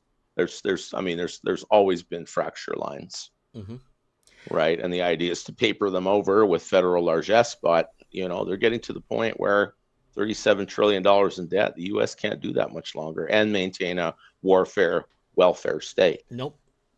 So, exporting their inflation to the rest of the world, especially when you get the Chinese that can sell much cheaper goods to every country on the planet.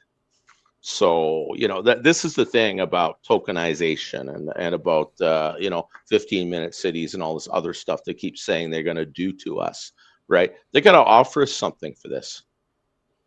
Okay, so you'll cancel my debt. You'll find me a place to live. You'll get off my back. Maybe you might get a break on my taxes, or maybe I'll get a boost in pay, so at least I can pay the cost. Well, no, you're just going to give up your rights and take this QR code. We're not going to do anything else for you. I don't know. What kind of a sell do you think that is, Mike?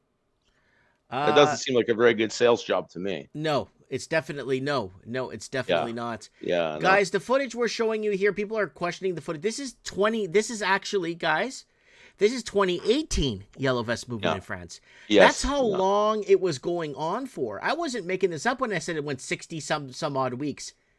This is how bad things got. And that's why Macron was behind the first one. Let's pull the trigger on this damn pandemic. Let's shut it down. Yeah. This is what was happening in France for 68 or 70. I'm going to have to look it up, Supreme. Yeah. I'm sorry.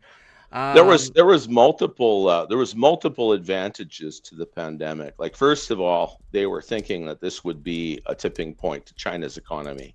Shut down the largest, lock down the largest manufacturing economy in the world, and finish them off. right? It's one of those things where, I mean, obviously they were trying to impede Trump making any kind of progress. And of course, they kept inflating the numbers of people who were dying and blaming it all on him. Okay, so we're looking at there was all kinds of reasons for them to do this. So we're looking at March 2018 to March 2020. So when they pulled the trigger on a pandemic, it ended. Yeah. So 37 trillion in debt to whom? Bondholders. That's right. Yeah. 37 trillion and those are bonds. They don't print money, they print debt. Right. Once they sell the bonds, well, that becomes their cash. I don't understand it as well as you do, Mike, but that's basically, the world, they owe the world that money. The bond markets, right? Like it goes into pension funds, it goes into, sovereign wealth funds, it goes into derivative markets. Derivative markets, and they probably launder a lot of it there. Quadrillion. Quadrillion, but that's partly why interest rates are going up, because that's the thing is people sense that maybe, especially since there's been a stalemate in Central Europe, plus they saw what they did to the Russians with their foreign reserves. And just up and seized 300 billion. That's what I mean. They cleared the benches. Every rule, even old established rules among themselves, they broke to try to make this place collapse, right? Because they need those $75 trillion worth of natural resources and all that slave labor to keep their system going for another 100 years. Plus it outflanks China. I mean, they have all these fancy plans, but they play way too much risk, and they don't actually seem to travel as much as you'd think they would, or they would understand that this wasn't going to work. In any case, they have people in their system who are incentivized to give them only good news. So they probably didn't understand what they were really up against. Is it? They're not the elites of old. These people are not classically educated. They're not classy people. No, of course. They're quite gauche. Guys, footage you're seeing now is today. This is yesterday's footage. Sorry, in France. The yesterday's footage in France you're seeing today. This is no longer the 2018 footage. Kind of looks similar. It's just you don't have so many yellow vests anymore. Supreme, we got to bring it close to home, buddy. We got to bring it home. We got to bring this home. And here goes the question I want to ask. Canadian housing. What is going to especially people that bought in the last 5 to 7 years, and especially the people that have been using the equity in their homes thinking that real estate's going to keep going up. There is probably anywhere from 8 to 15 million Canadians that are on the hook right now, Supreme. This is major, and I see this as being blood on the streets. Yes, we're definitely in danger of it. There's going to be a lot of financial lightning strikes, as you can imagine. A lot of developments are going up in smoke, or they're just walking away from them. Yeah, it's a disaster. I understand there's some areas in the GTA that are down close to 40%, and you may say that's a disaster and that's the bottom of the market. That only takes us back to like 2019, 2018, maybe. And even then, you had the foreign buyers tax. You had the empty homes tax. That was in 2016, the foreign buyers 2016, tax. And the stress test. Yeah. The second they implemented that, I made a prediction that the tsunami, the money laundering tsunami, is going to go east to Toronto and south to Seattle. And within 4 to 6 weeks, the housing markets in both Toronto and Washington State got completely destroyed, obliterated by money laundering. So, yes. No. Yeah, and we were covering headlines. The headlines are up. The videos are up. What was it? $223 billion laundered in Toronto in less than a year. That was the headline we were reading. Like, what the F?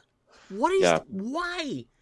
Why have we given ourselves to a communist country? Like, I don't get it. Well, we haven't, Mike. The Chinese have got all these dollars that they're making from everybody, and they got to spend them somewhere. So they invested here. I get that, but then leaving all these properties American empty, companies do. Creating bidding wars and keeping the locals out of their own markets. I mean, this is not a good thing, because there's more Canadian people on the streets, homeless people on the streets, than there probably is living in one of the provinces combined. Yeah, for sure. As I see it, the people in charge are corrupt, and they are also stupid. Plus, Yeah. there's also probably a lot of compromat on them now. Because, if they let the Chinese come in and do these things, just like they let the cartels come in and do these things, then it's, they speak up too much, then it's plomo o plata, right? Mhm. So, I mean, I think it's something that kind of took on a life of its own. And I don't think they have any control over it. Right, right. Why did they all stand and applaud in Parliament for a guy, a Ukrainian guy who was part of an Waffen SS division? They don't know history, but the other thing is we have a large Ukrainian diaspora in Canada, mostly out on the prairies, and I think they're all good Canadians. I don't think that they're terror cells waiting to break forth, but obviously they'd have some sentimentality to the old country, and it's also a conservative stronghold and a place the Liberals would probably really like to get a hold of. Right. And of course, at the time, Biden was setting the tone, that NATO was setting the tone that, Putler wants to take over Europe and he's a mad dog and we need to stand against him. So this all kind of worked as a piece. Putler, yeah. Putler. It's yeah. So I think there was other, Canadian political reasons why a lot of this stuff is happening. His Supreme, is Alberta going to separate? I don't think so. I don't think they will. They're not allowed to separate the crown. I told you. Yeah, well, the thing is, the crown plays dirty, man. Like the idea they're going to separate and then they'll just be this prosperous place all by themselves. Yeah, you're dealing with the British here. Okay, you're going to have car bombs. You're going to have terror. You're going to have... No, it will not be pretty. No. Unless Alberta is prepared to become a militarized police state, security state, just to protect itself, which it isn't. No, they don't want that. But the other thing is whatever Trump's reasons for introducing that magnetic pull, it probably had more to do with exerting leverage on Ottawa than it does inducing Alberta to separate. Mm-hmm. And, I don't think they'd sit still for being cut off from Ottawa being cut off from the Pacific coast. Mm-hmm. I don't think it's something that would happen quietly if it did. But I think that they do exert enough leverage that, I think some pipelines will be approved. I think some things will happen just because the math dictates it. Even Carney, where he is right now, if he wants to keep his, liberal boomer vote, Trump derangement people happy, well then, what's he going to do to ensure Canadian productivity and unity? Alberta is going to get approved for some projects. I think they could still cut this off at the pass, but that's if reality dictates they should have always done this.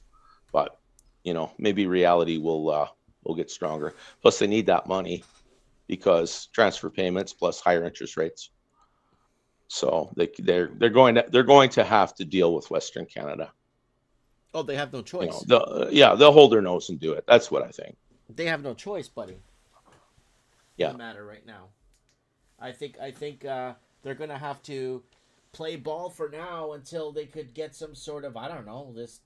But no, they can't. They cannot get independence. They won't be allowed to. Period. We had this problem during the American Civil War where. Yeah, we had the same problem during the American Civil War. The South didn't want to do nothing with the Crown, and then the Crown basically took offense to it and armed the North and basically went to war with the South, right? Yeah, well, they played, as near as I can tell, they played one off against the other, which they will do. Mm-hmm. Which is their gift, playing one off against the other. Right. The That's thing is that it wasn't about freeing slaves or whatever it was. They were gonna. No, it was a big disaster, is what it was. No, the South, they wanted a better price for their cotton than Britain and France were offering it. So they had a chance to, they decided that they were going to take that clause of the Constitution and say, okay, we're out. But it had been going on even during the time of Thomas Jefferson. I think Jefferson figured there'd be a civil war someday. And that was 50 years before the Civil War. During the colonies, yeah. Yeah, slavery was definitely an issue, but it was the same issue as corporatism today, right? Big corporate farms and factories and shipping everything overseas and bringing in cheap labor to replace the ones that are still here. It just creates so much social tension. Modern day slavery, banking system. Yes. Yeah. No arguments here. So modern day slavery. But, the thing about the bread and circuses stuff is, they have to supply it. And when they stop supplying it, I mean, the elites basically declared a quiet revolution at the end of the Cold War. Said, okay, well, we can be done with that patriotism bullshit. Let's go make some money, and kind of left everybody hanging in the lurch. There was no sense of noblesse oblige with these people at all. At least the old ones, like, you know, the old Roosevelts and Rockefellers and, you know, Carnegies, you know, they were still nationally minded, you know, like no, we got to help people up too. We got to keep this country together. Why strangle the golden goose, even if it was just about money? It's just common sense. You know, we've got so much, and most of these people have got so little. Like, we could, you know, it really wouldn't cost us that much to make everybody's life better. But these people, they don't care. They just think they're the smartest kids in the room, and you know, and they laugh at us. Well, that's a mistake. That's a mistake. Yeah. Democracy is a hell of a shock absorber between the people and the rulers. You know, like a king, you know, like, it's a family business. It's in his interest to make sure his people have enough to eat, you know, and that he is at least setting enough of an example. Well, in that time, to the people that they, you know, that they, okay, yeah, I'll serve this guy. He cares about me, right?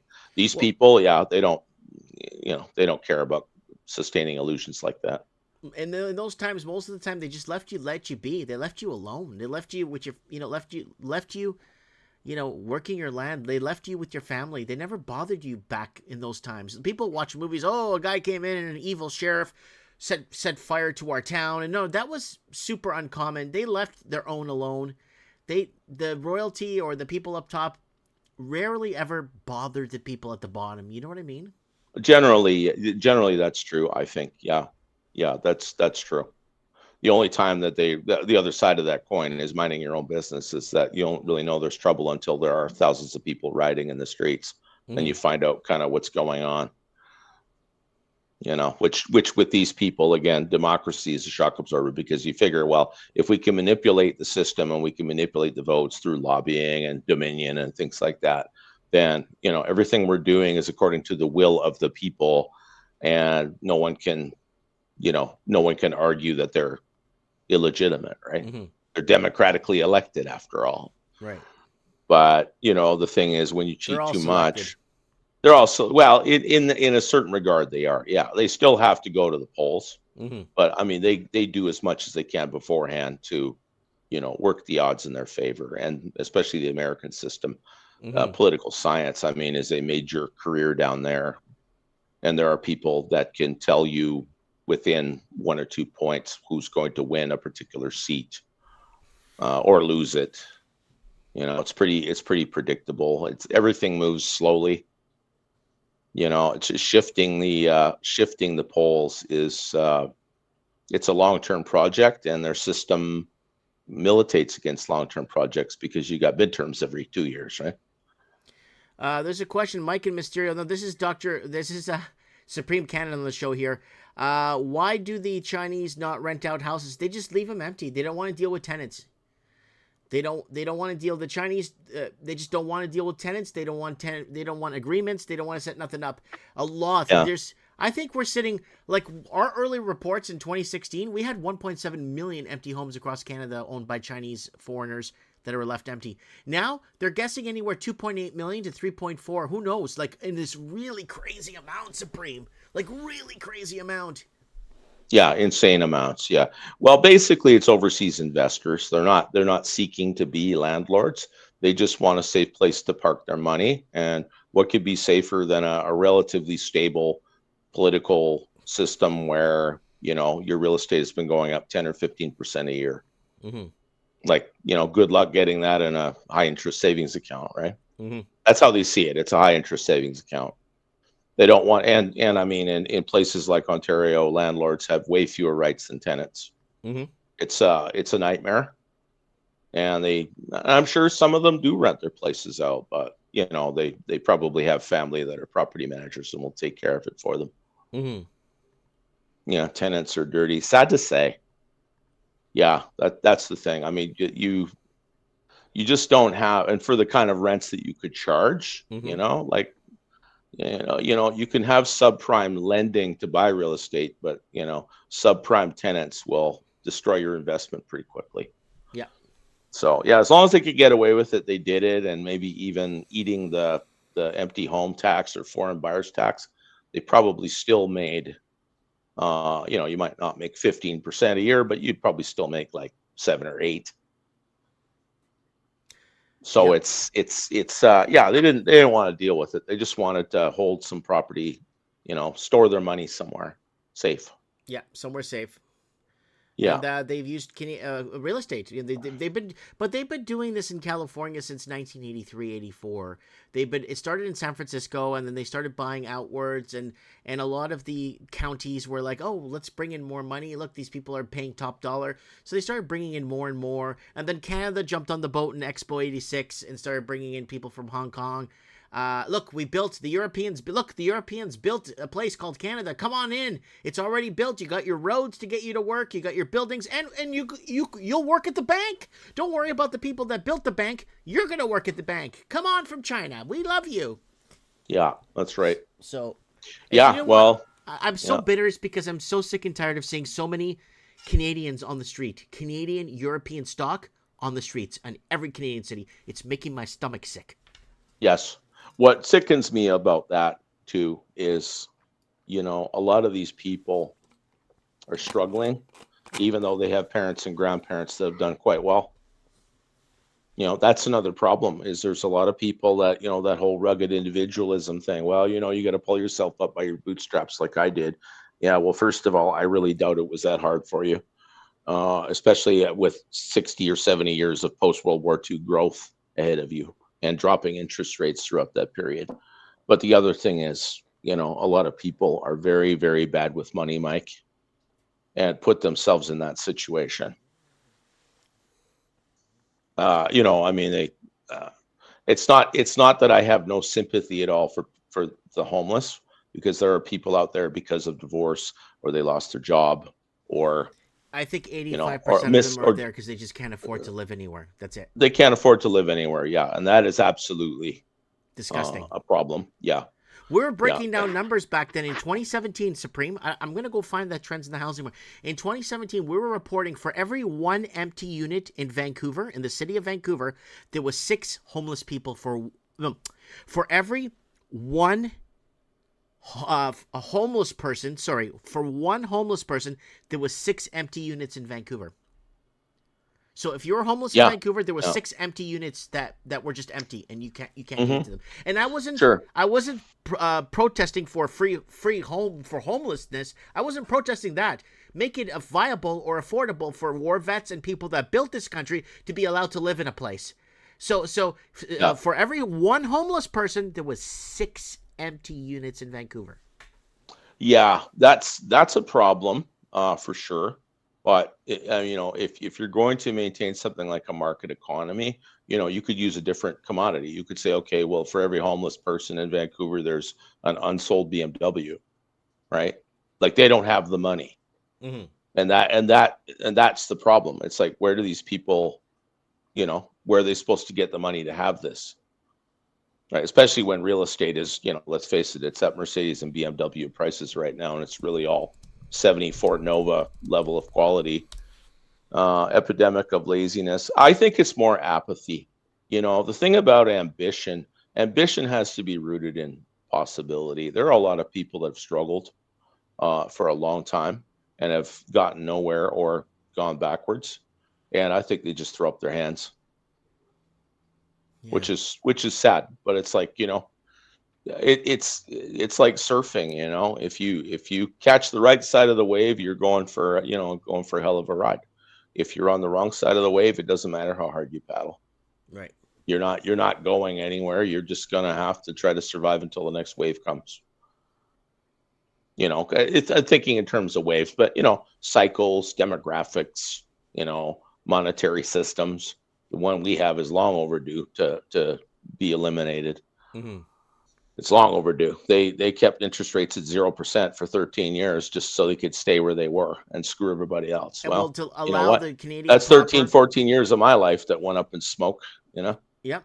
Allow the Canadian proper, the Australian, the New Zealand proper, and the British and the blue states, all the people from those there, to allow them to get into the housing markets to compete with criminals.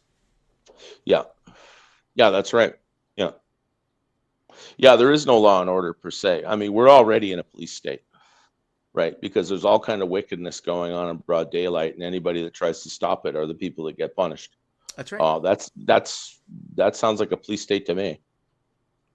Yeah. If someone breaks into your house and you stop them, you go to jail. Yeah. So. Yeah, that's right. My mom was complaining she and her boomer friends can't find people to clean for them since all the kids moved out. How come? It's just a matter of how much they're willing to pay. I mean, the thing is that there's a particular generation or a certain point in that generation where, the bridge kind of collapsed behind them, and they still think $20 an hour is good money. Mm-hmm. Or $100,000 a year is a great salary. They don't know. They literally don't know. Mm-hmm. I mean, they see the value of the home that they bought for 80 grand in 1990, and now it's like 1.2 million or something, and they just think they were smart investors. They don't understand that inflation has also gone into everything else too. Because their asset prices have done nothing but go up for, say, the last 40 years. Now, there's certainly people in that group that struggled and lost everything during those times too. But I would say the majority, especially the ones that had stable, government and corporate employment or were professionals of some kind, no, they've only seen continuous progress for 30, 40 years. They can't understand why no one wants to grind like they did, Yeah. And well, they had something to work for. They had something to work for. They had Yeah. they could actually set up some sort of a plan to get them to the next level. But here, I mean, you can't set up anything anymore because it's so turbulent that it's just so damn expensive and it's so out of reach. Yes. Yeah. It's ambition ultimately, I think, is rooted in possibility. You have a dream, you have a goal, you have something to hustle for. It seems like a lot of people are pretty apathetic, and they don't have that, or they're just frankly not getting a very good start in life. Mm-hmm. A lot of people now have grown up. I mean, it's certainly true even of my generation, have not grown up in stable homes. They have not grown up in a community. And it's kind of like if you're not 20 years old and already living like Snoop Dogg, well, then you might as well just quit. Yep. Go back to playing Call of Duty, right? Or the girls go back to making TikToks. It's bullshit. But then again, there's certain areas where you grow up and okay, well, I'll go get a job at Tim Horton. It's already full of newcomers. $20 doesn't buy much. A McDonald's meal, maybe a McDonald's meal. I go through the drive-through at my local A&W, a couple of mama burgers. It's like $18. So needless to say, I don't do that very often. Mm-hmm. Yeah, it's just like there's so many people that the opportunities during the growth years were there if you were willing to roll up your sleeves and do some work. And those opportunities, a lot of them, frankly, are not there now. Mm-hmm. And even if you did get a job at the local sawmill or at a mine or in the oil patch or, working at a department store or whatever, your money just isn't buying what it did even 20 years ago. And so, it's ambition, to my mind, has to be rooted in possibility. And these people just don't see the possibilities. They're trading shit coins or they're they're getting into pure, Ty Lopez, where's my Lambo kind of stuff, right? Yeah. Or they're just struggling to pay the rent. Pass me the keys to my Beamer. Yeah, pass me the keys to my Beamer. Yeah. But there again, that's been in this part of the world, that has been a standard psyop for over 100 years, No one really thinks of themselves as poor. Everyone is a millionaire that's just temporarily short on cash. Okay. Well, I'm not really poor. I'm just, my ship hasn't come in yet. Yeah, well, have you even sent one out yet, buddy? You do have to do something for your own good, if nothing else. Yeah, $21. There you go. That's the tipping point, WT. Yeah, life begins at $21 an hour. Yeah. Mm-hmm. Back in the day, when I worked, I think I was going $4.50 or $5 an hour minimum wage, but that bought you stuff though. $5 bought you stuff. Yeah, it did. So I remember my first job working at the local sawmill doing cleanup on the weekends, $5.50 an hour. And of course, being 15, 16 years old, no tax on that. Yeah, $10 was a carton of smokes, yep, a carton.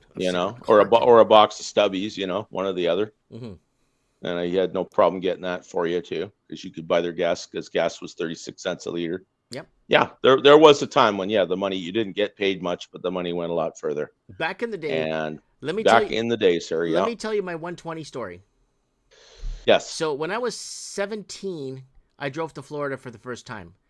And from Toronto, Detroit, $20 gas, about 400. My car got 480 kilometers, 480 to a full tank. So Toronto, Detroit, one tank of gas, $20. Yeah. Detroit to, I think, past Cincinnati, way past Cincinnati, $20. And then fill up in Cincinnati. And then I think it was Lexington in Kentucky, $20.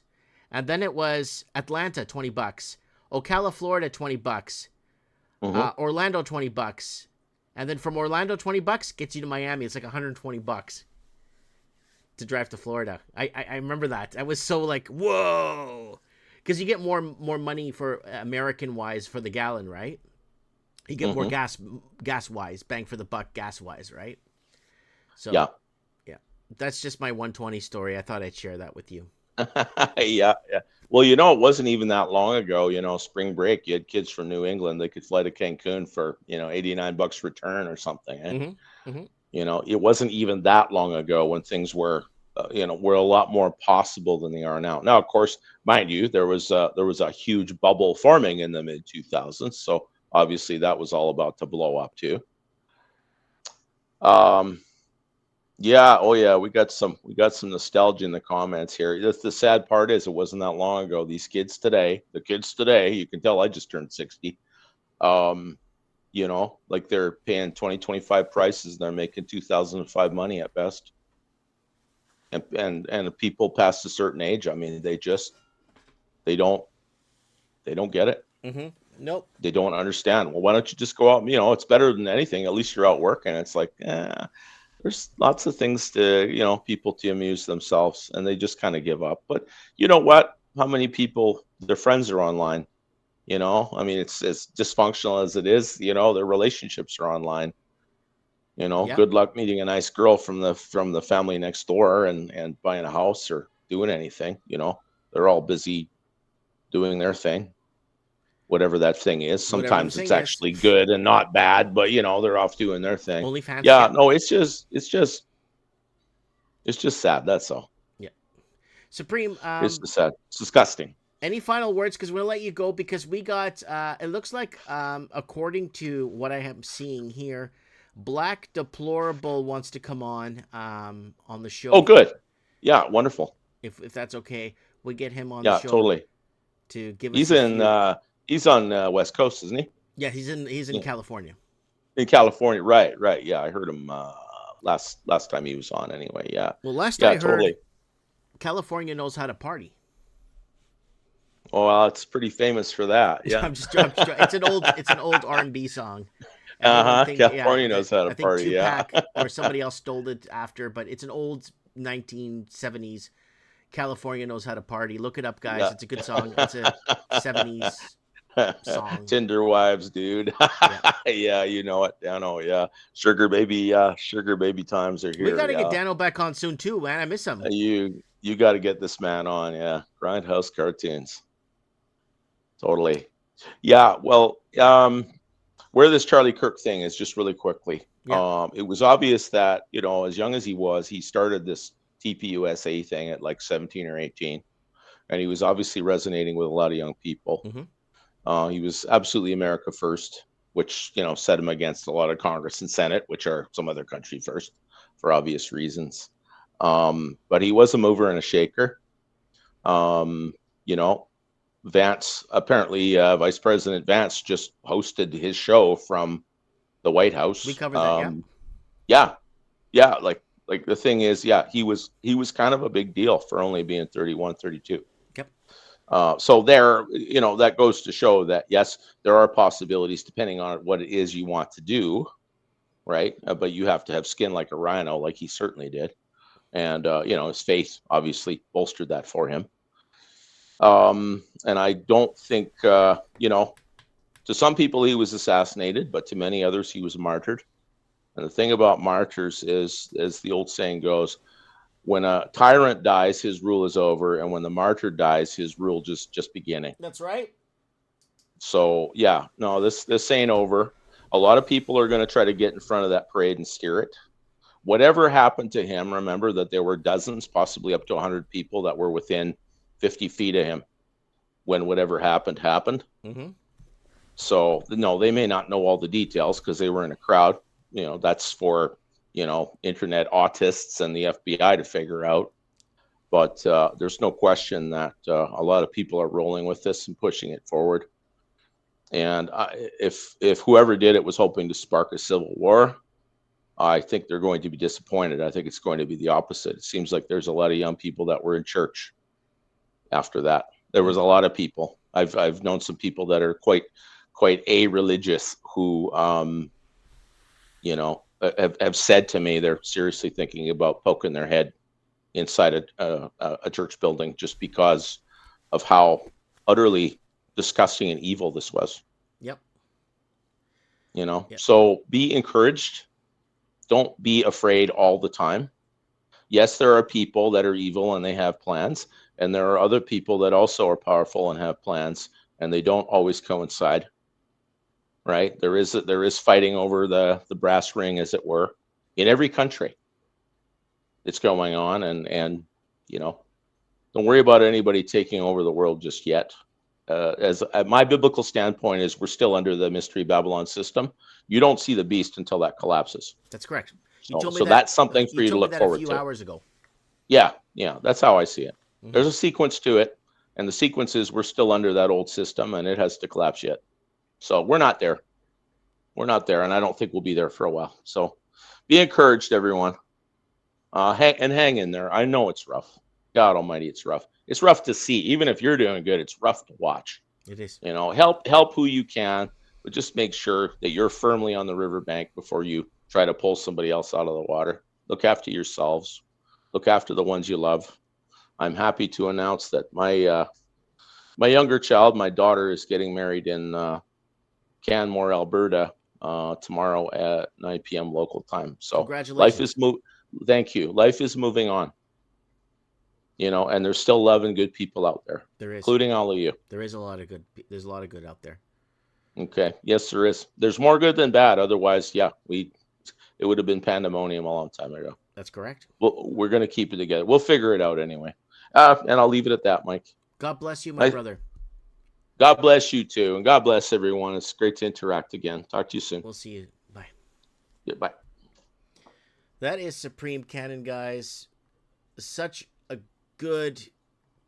Always a good discussion with him. Always a good talk. Always a good update. Always a good refresher. Always a good breath of fresh air. Okay, guys, let's go into a channel plug here, guys. Guys, if you want to buy me a coffee, there is a link in the description. MikeMartinsTax.com. MikeMartinsTax.com. If you're having tax issues, go there. Fill out this questionnaire, and someone will get back to you and see if they can help you. And guys, if you want, join the channel. We got 4 members on the channel. Be number 5. Join the channel. I do put up channel stuff just for fun, back end stuff, discussion stuff, more back end family stuff. If you guys want to see any of that or care to see any of that, join the channel. It's not hard to. There's a button there on the bottom below where you subscribe to join the channel. And buy me a coffee, guys. There's the coffee right there pinned to the top. I'll leave another link in the live chat for it to go buy. If you want to buy your boy a coffee, go ahead and do that, guys. It is Mike in the Night, the voice of the Commonwealth, telling it since 2012. Connecting the dots across the Commonwealth here on Mike in the Night. All right, let's get our boy Black Deplorable on Mike in the Night here tonight. That's our boy Craig Cook here.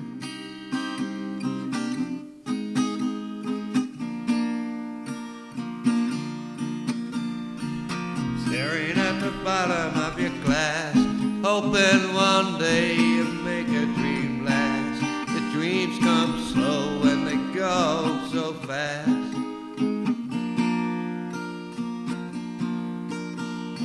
you see her when you close your eyes. Maybe one day you'll understand why. 'Cause everything you touch, it surely dies. Well, you only need the light when it's burning low. Only miss the sun when it starts to snow. Only know you love her when you let her go. Only know you've been high when you're feeling low. Black Deplorable. Hey, Mike. How are you? Good to have you on back on Mike in the Night. Yeah, good to be on. Welcome back to North America. I was watching your videos in the Philippines. Did you enjoy watching some of that Philippine stuff? Yeah, it was awesome, man. You're blessed, man. It looks really cool down there.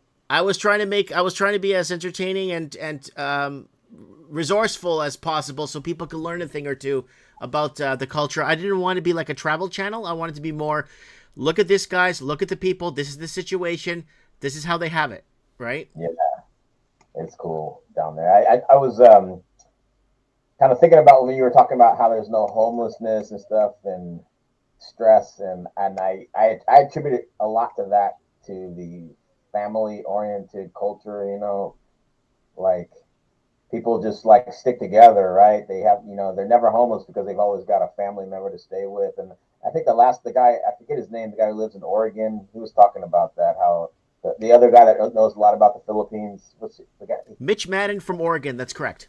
Yeah, and he talked about that, how incredibly family-oriented they are, so they've always got someplace to stay, you know, they've got somebody to go to if they're, you know, they've got nothing to eat or nothing, you know what I'm saying? Don't you think? Yeah. The one thing that baffled me is the average person, again, I'll go into it like I did before earlier, makes 1.4 million to 2 million pesos in their lifetime. That's about 50 grand Canadian. And they own a house, free and clear. They own their home. They own some land, maybe a car, a couple of motorcycles through the lifetime, put their kids through school, buy clothes, travel, do their thing, and live a decent life. Yeah. That's why no one's pissed off there. Yeah. And also, like you said, the good food, the warm weather. You know? The food was just incredible. The food was just outstanding. I couldn't, and some of the food I caught myself too, right? Yeah. So yeah, we got a big Filipino population here in the Bay Area, and so like I know all about like pancit and what's another food there. But I could eat pancit all day till I could eat myself sick on Filipino food. It's really good. Can you speak into the mic a little bit clearer? Because we're getting it's slightly muffled. I don't know why your mic is muffled, but we could hear you, but it's barely hear you. It's very muffled. Yikes. Are you on a headset? Into my computer. I'll try to just talk a little louder. Is that a little bit better? Yeah, it's a little bit better now. It's a all little. Right, I'll try to talk loud, but yeah, it's tough to follow Supreme Cannon, man. That guy should have been a professor somewhere, man. Where'd you find that guy? Supreme Cannon came in to visit me at the store one time after he watched a couple of my videos back in 2018, I think, or 2017. I can't remember, but it was 2018 or 20. No, it wasn't 2019 because he was already on Trends in the Housing Market, and we got rid of that show. So it was 2018, I think it was maybe 2017. He came to my old location like store. lecturing and having a class or something. I can totally picture him being in like a university, you know, in front of a lectern, you know, just giving like he teaching a class on life. I don't know, man. He just seems his knowledge is phenomenal. Oh, it's through the roof. It's an absolute honor that he comes on this show too. It's an absolute honor. Because we have a lot of other content creators, or I try to get guests on this show. They don't take us seriously here, even though we've been here since like 2012. They don't take us seriously. They look at us and like, you guys are just a bunch of, posers or whatever, right? But really hard to get guests on the show. But it's good that we have the ones that we do get are good. You broke the ground, my friend, on that Mike in the Night before I went to the Philippines episode. You had that groundbreaking, and I keep promoting that episode. What was that, 610 or 614? Do you remember that episode you were on? I don't know. I just know it was I think it was like back in July or June or something. Was it 610 or 6? I think, like June. That was an incredible episode of Mike in the Night. I really want to clip that segment out because it was so good. that it just was such groundbreaking that a lot of people in the comments were like, oh my God. Guys, go to mikeandthenight.org to watch past episodes of Mike in the Night if you want to catch up on old episodes of Mike in the Night. mikeandthenight.org. And what he's talking about here, guys, I made you guys a playlist, Philippines Adventures, Who Wants to Move to the Philippines? There it is right there. The playlist is there in order. All the videos are there in order. And then our $7,000 home that we built is there, the next playlist below. It's on the channel if you want to watch it, okay, guys?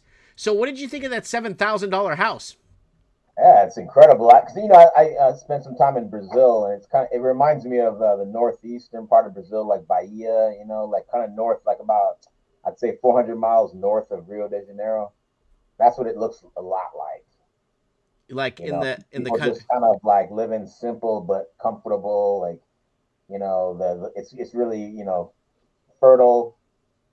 You got the ocean, you got the fish, the good food. It's very similar. Lots of like shrimp and just seafood galore. Tuna like crazy. Lots of tuna we catch there. We do catch the odd marlin. Mm-hmm. And Maui. Guys, people are asking me, why didn't I film when I went fishing? I did film when I went fishing. The video is here, guys. So, guys, you need to take the time to tour the channel a bit. The episode there's even a video on how to get to my island where I'm from, the desert island I'm from. There's even a video on that. And then if you go down here, here's the fishing one where I went fishing. Like, they're all here. The videos are here. You guys just have to kind of do some research digging around.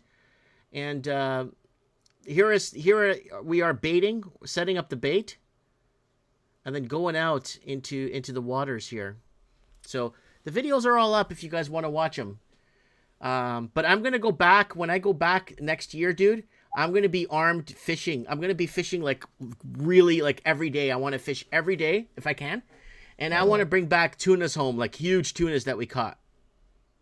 Yeah, you're really lucky that you have a lot of connections down there because it's like, it's tough to move abroad if you don't know people, like you seem to have a big network of people, your wife and her family, and you know what I'm saying, that can guide you, and you got people to trust, right? Yeah. That was notable. Like I could see that those were good people, and they're not. Oh, some they're other very guys down there. They fall in love with these like 22-year-old girls, and they just have bad experiences. Mm-hmm. There's the internet is like full of these poor guys, like these 60-year-old idiots who think this 22-year-old Filipino girl actually loves them. Yeah, no. Sorry, man. It's just like, it's sad, but you see these guys in Brazil, all over Latin America. You know the passport bro thing. Mm-hmm. And it's just like these guys are just so stupid. It's like there's no way a 20-year-old is gonna find a 60-year-old guy attractive. She's, you know what I mean? She's playing you like a sucker, like, Yeah. Like, it's just sad, but they want to believe it. They're so, it's just, you just see so many broken men in Latin America. I haven't been to the Philippines, but I've heard horror stories of just these guys who, Well, it's the same thing with Thailand, same thing with Vietnam. Actually, Vietnam is the worst one, I've heard. The worst horror stories I had was Vietnam. Mm-hmm. Yeah, but it's all over the same thing. You get horror stories back and forth on all sides. And I don't know if you saw my Let's Keep the Lord's Prayer in Schools and how the schooling system in the Philippines works. I was shocked that the parents actually chip into the school itself to buy the overhead projector, to buy the TV. They actually pitch in the money together. There's no government interference. It's crazy, dude. It is crazy how they pay no tax, but they actually pay to fix the roads. They pay, and they do it because they use it, right? So it's a really different system. I don't know. And driving around looking for homeless people, that was, my brother-in-law took me to the most dangerous parts of the cities, like in Metro Manila, where even the locals, and there was nothing there, dude. There was nothing to see. The streets were clean. There was businesses everywhere. Yeah, they're busy, man. They're not lazy. So, I noticed about all over. I know, I'm not sure if Philippines is quite considered Asia, but that part of the world, people are just really busy. They just don't sit on their ass. Like they always hustling. Yeah, they're selling something, they're hustling, and if they don't make it, they convert the front of their house into a store. Yeah, that's what they do in Latin America too. Yeah, I think it's very similar. I was going to tell you, so I was watching. There was a YouTube video I was watching about the Spanish in conquest of the Philippines, and you know about the Treaty of Tordesillas, right? Tordesillas in Portuguese. Mm-hmm. So like the the Portuguese and Spanish figured out they knew the world was round, and they figured out the coordinates. And so when the Spanish showed up in the Philippines, the Portuguese came over from the Indonesian, like, what the hell are you doing? You're violating the treaty. Yes, they are, because the Portuguese, that's all Portuguese territory according to the Treaty of Tordesillas, whatever it was called. It's interesting. It was supposed to be Portuguese speakers or conquered by Portugal, but I guess they didn't have. I'm not sure why they weren't able to fend off the Spanish. You know what I mean? But they weren't supposed to be that far west or east, depending on how you look at it. Mm-hmm. But yeah, I thought that was fascinating, and how different it could be in the Philippines. History might have been if it had been. It might have been easier for you to talk to your wife. But no. If, in all fairness, if somebody wants to move there, my recommendation is to don't rush it. Go there, go on a vacation, a 5-week vacation first. Take your time. Once you arrive there, everything's cheap. Just take your time. Get the lay of the land. In 5 weeks, you'll know what province you might want to move to, what territory of the Philippines you want to be in. Slowly. Work your way, stay in a hotel a week or two, start going out, even go on dating sites looking for something serious. You know, I would recommend someone to marry or to settle down with somebody or find someone, maybe someone that's a teacher or someone that works in the government somehow, you know, somewhere, somehow, and find a good catch that way and kind of, you know, get to know people. Everybody's so sympathetic to get along with, though. You can get along with anybody there when you arrive. You know what I mean? Yeah. I don't mean to be nosy, but I mean, so like you must have met your wife when you were in your 20s, early 30s? Yeah, in my 30s, in my early 30s, so, yeah. So you were like a young, strapping lad, you know what I mean? Like a lot of... Yeah, because we've been together now 14 years, right? Yeah, see, I'm in my 50s, so it's like... you're in your 50s? Yeah, I'm old, man. I'm young at heart. I thought you were like 32, 31. I'm immature. I don't know. I don't think you're immature. I mean, you know your history. You know what's going on. But wow. So now, okay, you're in California. Heat wave, man. I hate it down here. Dude, I'm baking. Look at the sweat on my head. It's like 30 degrees in this room. 34 degrees in this room. Okay, brother, Charlie Kirk, what's going on, buddy? What sentiment are you getting down in California? So depressed. I've had this like pain in my chest and my heart all week. Like it's just so sad. Like it's kind of like 9/11, you know, like it's like a turning point, you know, and it's just like life is never going to be the same kind of feeling, you know, like we're, you know, entering new territory, like something horrible is going to happen. I'm afraid of, because there's so much anger, man. The left-right divide, it's just, it's horrible, man. Like people want to kill each other, man. The left and the right, not everybody, but you have to shut up. Like my left, I Oakland, California. Like I've told you, you don't get it's up there with Seattle and Portland, but it's just that it's so left. There's so many left people like you're just preaching to the choir, so it's kind of calm. You know what I mean? There's just no Republicans. There's no. I'm sure there's some rich people in the hills who are quiet Republicans, and I'm a closet conservative, but it's just, but I'm just saying, like, I mean, I'm just terrified for the future. Like, I feel like, and then looking at the way in England, like, people are so angry, and Australia, it's the same thing. It's like the whole English speaking, you know, world is just, it's under attack. And I don't know, like you guys were talking about earlier, like, why would we want to get rid of the people that gave us all of our freedoms, you know? Yep. I was just saying, why they're going to get rid of the people that built this and organized this and maintain this It's going to turn into Mozambique 2.0. Go look at Mozambique 1964 when it's part of Portugal, and go look at Mozambique when it got independence in 1974, and take a look at the difference in Portuguese Africa when the Portuguese were there and now they got independence. Whoa, what a big difference. Holy shoot. Yeah, man. Yeah, there was a guy I want you to look. You guys should all look into his brilliant dude named Rob Henderson. He looks Asian. I think he's like, I'm not sure if he's Eurasian. He has an interview with a guy named Winston Marshall. He's a brilliant British guy. They had an interview like 2 days ago. Check out on the Winston Marshall YouTube channel. And this guy talks about angry rich kids and how so much of this is fueled, this anger that you're seeing in like New York, with the election, and them electing a communist mayor and stuff, and like it's kind of like what Supreme Cannon was talking about, like people who grew up middle class or upper class and have fallen.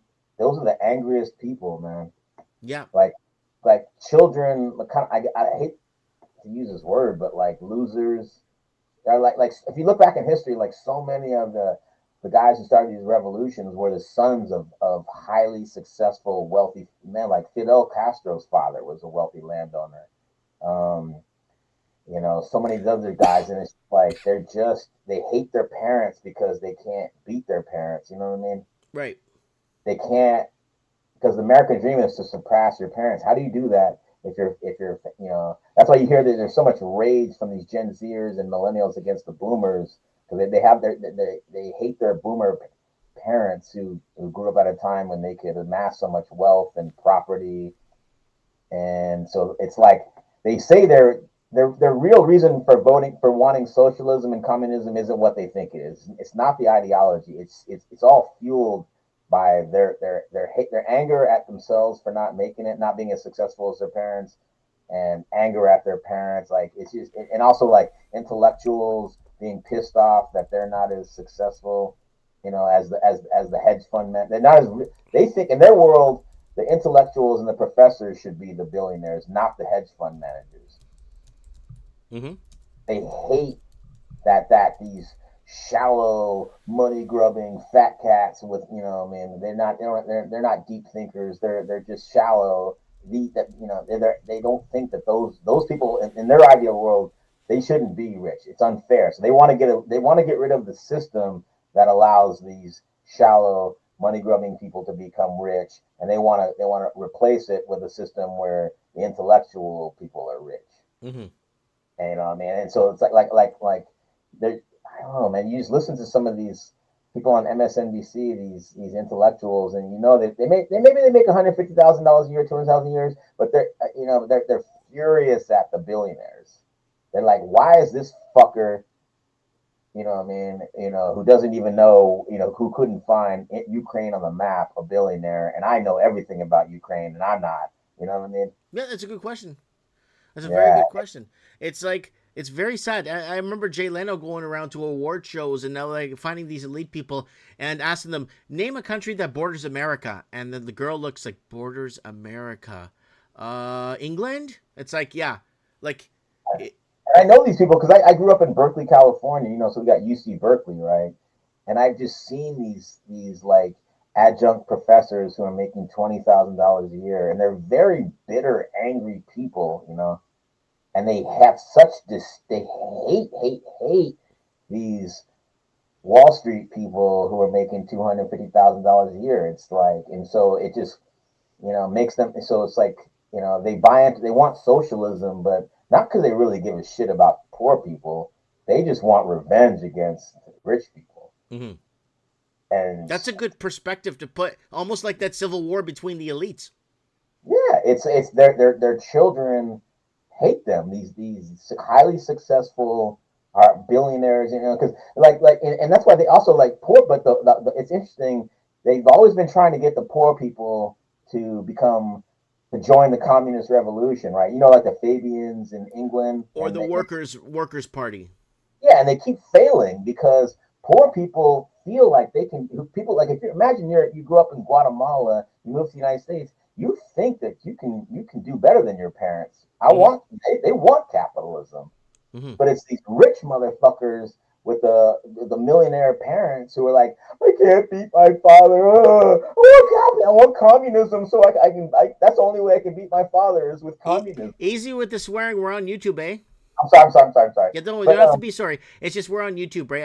I want to keep the YouTube going for a little bit, and then when we get kicked off here, we'll go back to Rumble. We'll just kind of do like we usually do for the last 10 years, right? Gotcha. But yeah, it's just like the thing that they're mad about isn't they cloak it in anger towards or justice for the poor, but it's really it's something they've got deeper issues of resentment and feelings of failure and whatnot. And also I was going to add on to what you guys were talking about before about the people being poorer than their parents on like like I said, I think I'm 10 years older than you, and I remember in the 70s life wasn't so much about bling bling, being a baller and being rich. People were content with having a small. People were content, and let me tell you something, because a lot of these people came from like Puerto Rico, came from Mexico, other parts of the world, Europe, parts of Europe. All they needed was a job. That job got them everything they wanted. All they had to do was work it. All you had to do was work a job back in the 70s, and you got what you wanted. Yeah, and it's like in Berkeley, California, like, you remember like when you looked across the bay from San Francisco, you see the hills, right? And they've got these great views of San Francisco and whatnot. And you go up to the hills, and you see the houses that were built in like the 40s and 50s. They're really small. They had small kitchens, they weren't trying to have like, you've heard the term McMansion. It's like when somebody builds, they try to just build the biggest house. They fill their lot because it's like the new wealth, the new money, the tech money, right? They want a big house. And so they go to this neighborhood, but there's very little land in the Bay Area. And so but they'll build like 3 stories straight up, right? But anyway, so it's just like people back in the 50s, they weren't trying to have a castle, they just wanted, the houses are very simple, even though they've got like gorgeous views of San Francisco and Marin County, but a lot of them are small, tiny little simple houses because that's the way the people felt. They were content with that. They were content. They were happy. It's like my house in the Philippines, right? Mm-hmm. It's simple. But then, like in the 80s, it was all about. In the 90s, it really got out of control. People were like, I gotta be like, like that MTV show Cribs, Cribs, yeah, that was in the late 90s. That's when the whole cocaine craze was going nuts. Well, the cocaine craze started with the AIDS craze in 1981, 82. I'm saying everything changed in the 80s, man. Yeah, 81, 82 was the whole cocaine craze, and the cocaine craze went up until the 90s, right, mid 90s, and that was when the whole MTV was what, 84, 85, 86? Yeah, I saw it, man. Yeah, in the movie Wall Street, greed is good. Remember that? Yeah. That's when it's just like everybody's mentality changes, and so now it's either like everybody feels like if you're not a puff daddy, fucking making a multi-millionaire, you feel like a loser, and so people are just miserable. Like whereas like in the 70s, you felt like if you had a house and a car or whatever, you had enough. You had the American dream. Yeah, but the American dream now is you gotta be living on the Hamptons, or else you're a bum. And so I think that has a lot to do with why people feel so fucking depressed. Sorry. They feel like losers because, you're either living the American dream, like being a multi-millionaire, like Jeff Bezos, or you're a loser. You're a bum. You see the American dream or the American nightmare. And most of us, 99% of us are living the American nightmare. We're not happy. We're not, because we're comparing ourselves to these billionaires. You see what I'm saying? Mm-hmm. I think that, and it, like I said, it all goes back to the 80s. It was not like this in the 70s, man. I'm telling you. I believe you. I know it wasn't like this in the 70s. Nobody had credit cards. Nobody had, this, like I said, that bling, bling, bling. You remember, you have a vast knowledge of music. Remember Cash Money, that group, like hip hop group, bling, bling. It's all about fancy, watches and everything fancy, and MTV fueled a lot of that. And so it's just like, if you don't have that stuff, like I said, you think you're poor, man, but you're not. I try to, since I've lived in other countries, I lived in Brazil. I'm comparing myself to a lot of the poverty I saw down there, and I know I'm like 1% in the world compared to some of the poverty I saw in Latin America, man. But you go see that poverty. A lot of the people are still content, though. True, but when they're not eating though, like sometimes, like I was in a part of Brazil one time, and I remember it was so rough that I started running because I couldn't handle. Or one time I was in Honduras, same thing. I saw like Central America was the worst poverty actually I've seen in my life. Like kids stunted because they're just not getting any calcium, they're not eating. There's nothing worse than a 5-year-old or and a 10-year-old who looks like he's 5 because he's so malnourished, Wow. and he's like asking you for food. Like like here in America, we don't when we eat chicken, we don't clean the bone, right? We leave a little bit of meat on their bone, right?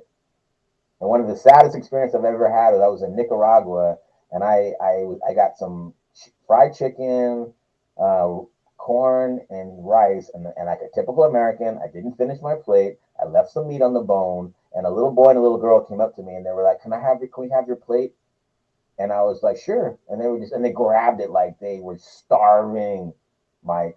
Whoa. They grabbed it like, and they were like, "Oh, thank you, thank you, thank you, thank you, thank you." Eating my scraps. They didn't care that my spit was on that chicken bone. They grabbed it. They were starving. I was like crying after that, man. That's the saddest experience I've ever had in my life, man. But if I compare myself to them, I'm living high off the hog, you know what I mean? Like, we don't know how good we have it. Even the poorest of poor Americans, like, we eat, we eat well, man. We get our calories. Wow. Yeah. And one last thing about, I was going to touch on Venezuela. Man, I went to every single country in Latin America except for Panama and Guyana and the other country is Suriname. And I'm telling you, man, Venezuela was the scariest country in Latin America. You would think it'd be Colombia, but nope. Or Brazil, nope. Venezuela. This was back in the 90s. Back in the 90s, you're standing at a bus shelter waiting for a bus, you get shot. It was, but it's gotten way worse under Maduro and like Chavez and Maduro. But drive-by shootings every 10 minutes, like on every other corner. But it was just really, it was hard to, it was just an evil vibe. Like, it was just a very sketchy country, man. Like, everybody's like looking at each other sideways and suspiciously. I could just feel it in the air, man. It was just a bad place, man. There's no other, man. Like, Colombia was, I saw guns. I had to get out of the taking buses through the countryside. I had to get out of the car and be searched with guys and guns, but I didn't feel that vibe in Colombia. But Venezuela was just evil, man. Yeah, Venezuela is not a safe place. One of my best friends I grew up with was from Venezuela, and he would tell me all the time, it's like there'd be shootings all the time, stabbings and shootings all the time. Like, and the news wouldn't be broadcasting. It's neighbors talking, "Oh, so and so got shot last night." And it's like, it wasn't on the news scaring you. It was neighbors coming to tell you. Yeah, man. That's why those people, the ones who could, they got out of there and moved to Miami a long time ago, man. Mm-hmm. They saw the writing on the wall, and they bounced, man. They're like, they knew it was gonna get ugly. Mm-hmm. Anything else? Any final words? But yeah, man, like, just pray for the United States. I mean Canada also, like, you guys, facing a similar situation. But yeah, I just hope free speech survives and people don't get intimidated. But I was gonna say, they gotta be smart. Like, I don't understand why Charlie Kirk's security team was so stupid. I mean, how could you not check the roofs, man? I don't know, dude. I don't know. And a lot of things are going to surface in the next couple of weeks, in the next couple of months. It's going to be a JFK 2.0, right? So. But it's just like, God, I mean, like, he was a multi-millionaire. That's just like, to me, security 101, man. Like, Look at the roofs. Like, I remember way back in 1988. Dude, they could simply get a drone from home just to go up and just sweep around with the drone. It doesn't even take 5 minutes to do. Not even a minute. Yeah. to get a drone up in the air. Hey, there's a guy on the rooftop. Where is he? Get him off stage. Move. There's a guy on the rooftop. Yeah.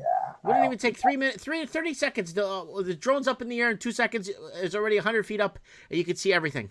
Yeah, especially after the attempt on Trump. I just don't understand. That was this colossal mistake, man. Big F up, man. God. But it's, yeah, it's so sad. Yeah. I've been sick a week. We're going to figure something out together. We'll get through this. We've been getting through this all these years, man. I got to think 2 more shows of Mike in the Night, and then I'm off to Portugal, and then I'll be doing my Living in Portugal series, kind of looking around, seeing what the situation is, look at the price of real estate, kind of give you guys, just like I did in the Philippines, kind of show you on the ground type of more with getting the feel from the locals, seeing where it's going from there, right? So I'll be doing that for 2 weeks there in Portugal. And when I'm back, we should be straight through Mike of the Night, right through until March break. We should go right through till March break. We shouldn't have a single problem. Okay, how come you switched from Saturday night? I'm just busy with family on Saturdays with events and doing things with families and family stuff, and I'd rather do family stuff and then wait till Monday. And I'm not competing with nobody on Mondays. There's no one streaming on Monday, so it's easy for me to stream on Mondays. So I'm not competing with all these big, real channels that showed up after 2020 to tell you what you already know. So I'm not gonna compete with those guys. You know, they got the upper hand. They got the US aid. They got the support. And we're just a little back closet door channel that's been around for a while, and that's about it, right? You know, I was watching a lot of the 2020, you know, because you were gone. You know, I was watching the 2020, videos. I don't understand how do you find the time to do the research, take care of your business, your family, and all that stuff like that, and put the show together. I don't understand how you do it, man. I try my best. I try my best. I put a lot of effort in, and that's why sometimes I get bitter. I'm like, damn, I wish to go. I just wish there was a way, because I like doing this very much. I really like doing this. But if there was a way that I could make money doing this, right? But because I don't take sides, and because I didn't take the money, you watched my videos where they offered me money to do, you know, they offered me money multiple times. You watched the videos where I read the emails, right? Mm-hmm. Where I just can't do it. I can't take their money, right? So I don't have any, there's just no way of being on social media 15 years and still averaging $400 or $500 a year in revenue. That's pretty poor, right? It's a damn shame, because like Mike Johnston was talking about, I get a lot of my news from you too. Like, you always, like, you just you're out of the box thinker, and you come out with stuff that nobody else is talking about, and really makes you think. You know, that's why I like the show. You know. Yeah, we touch on things here no one talks about, and then 6 months later, a year later, it's like, oh, whoa, Mike said this, right? Yeah, and you just say things. I don't think you even know, like, how kind of funny and witty you are, man. Like, you just say stuff sometimes, like, off the cuff, and I'm just like, cracking up, man. Like, you don't think, like I said, you're not even laughing. Like, you don't even know that you said something really funny sometimes. Yeah, I do that a lot. I do that a lot. I keep my my laughs inside. Yeah, I try to be like, I don't know, like a smart ass in a way, right? Sometimes, right? So I don't even think it's not calculated though, because it was like, I know it's like it's in the conversation. You couldn't possibly have planned to say it. Like, I mean, I'm saying maybe you did in the back of your mind. Well, I'm not scripted, right? So yeah, right. That's what I'm saying. Like, it's just like, you make me laugh sometimes. It's so hard, man. I'm like, right, what the hell did you think of that shit? Well, if I come down to California area, I'll come by and visit you and have lunch with you for sure sometime. Okay. Okay. Yeah. All right, buddy. You have a good night. Thanks for calling into Mike of the Night. We'll hear from you in a couple of weeks. Okay. Sounds good. And have fun in Portugal. I will. God bless you. God bless you too. Bye-bye. Goodbye. That is Black Deplorable. I think it's Mike in the Night 610. If you guys, why is my lighting all over the place tonight? Why is my lighting doing this tonight? Why are you misbehaving tonight? My lighting's never like this. It's all like weird tonight.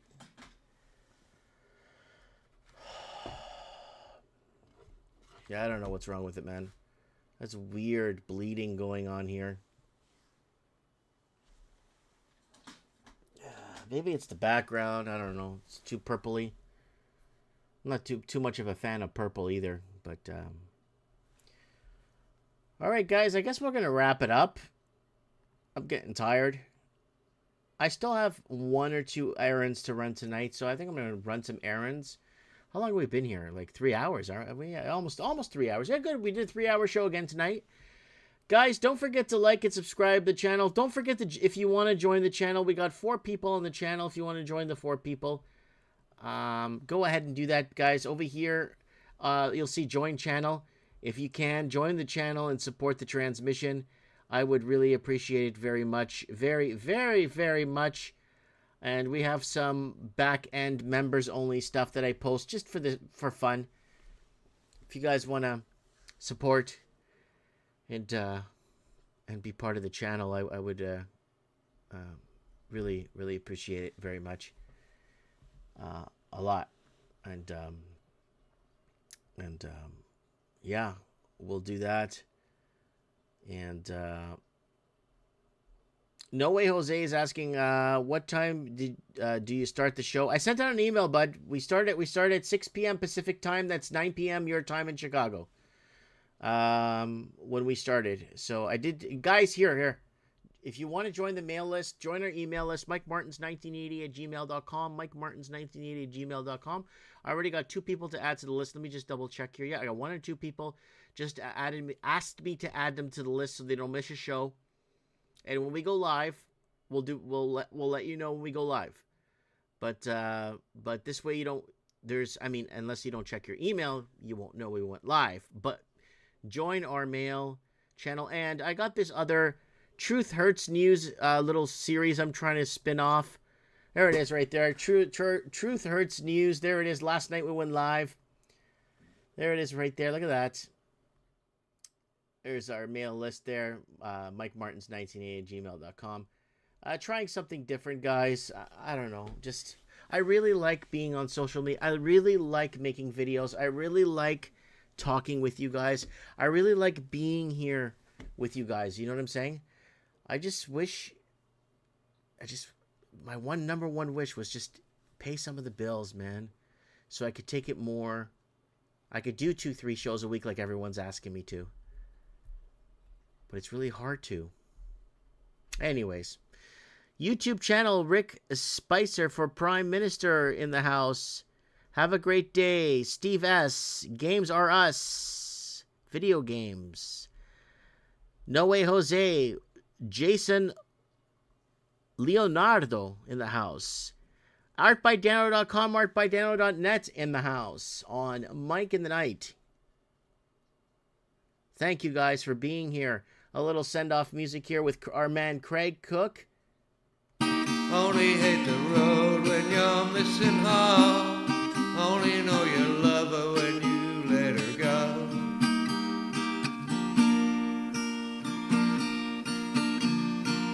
Staring at the ceiling in your dark. Same old empty feeling in your heart. 'Cause love comes slow and it goes so fast. Wow, you see her when you fall asleep, but never to touch and never to keep. 'Cause you love too much and you dive too deep. Oh, you only need the light when it's burning low. Only miss the sun when it starts to snow. Only know you love her when you let her go. Only know you've been high when you're feeling low. Only hate the road when you're missing home. Only Mike Martins here signing off for episode 619 of Mike in the Night. Take care, and if you can't take care, stay safe. And you let her go.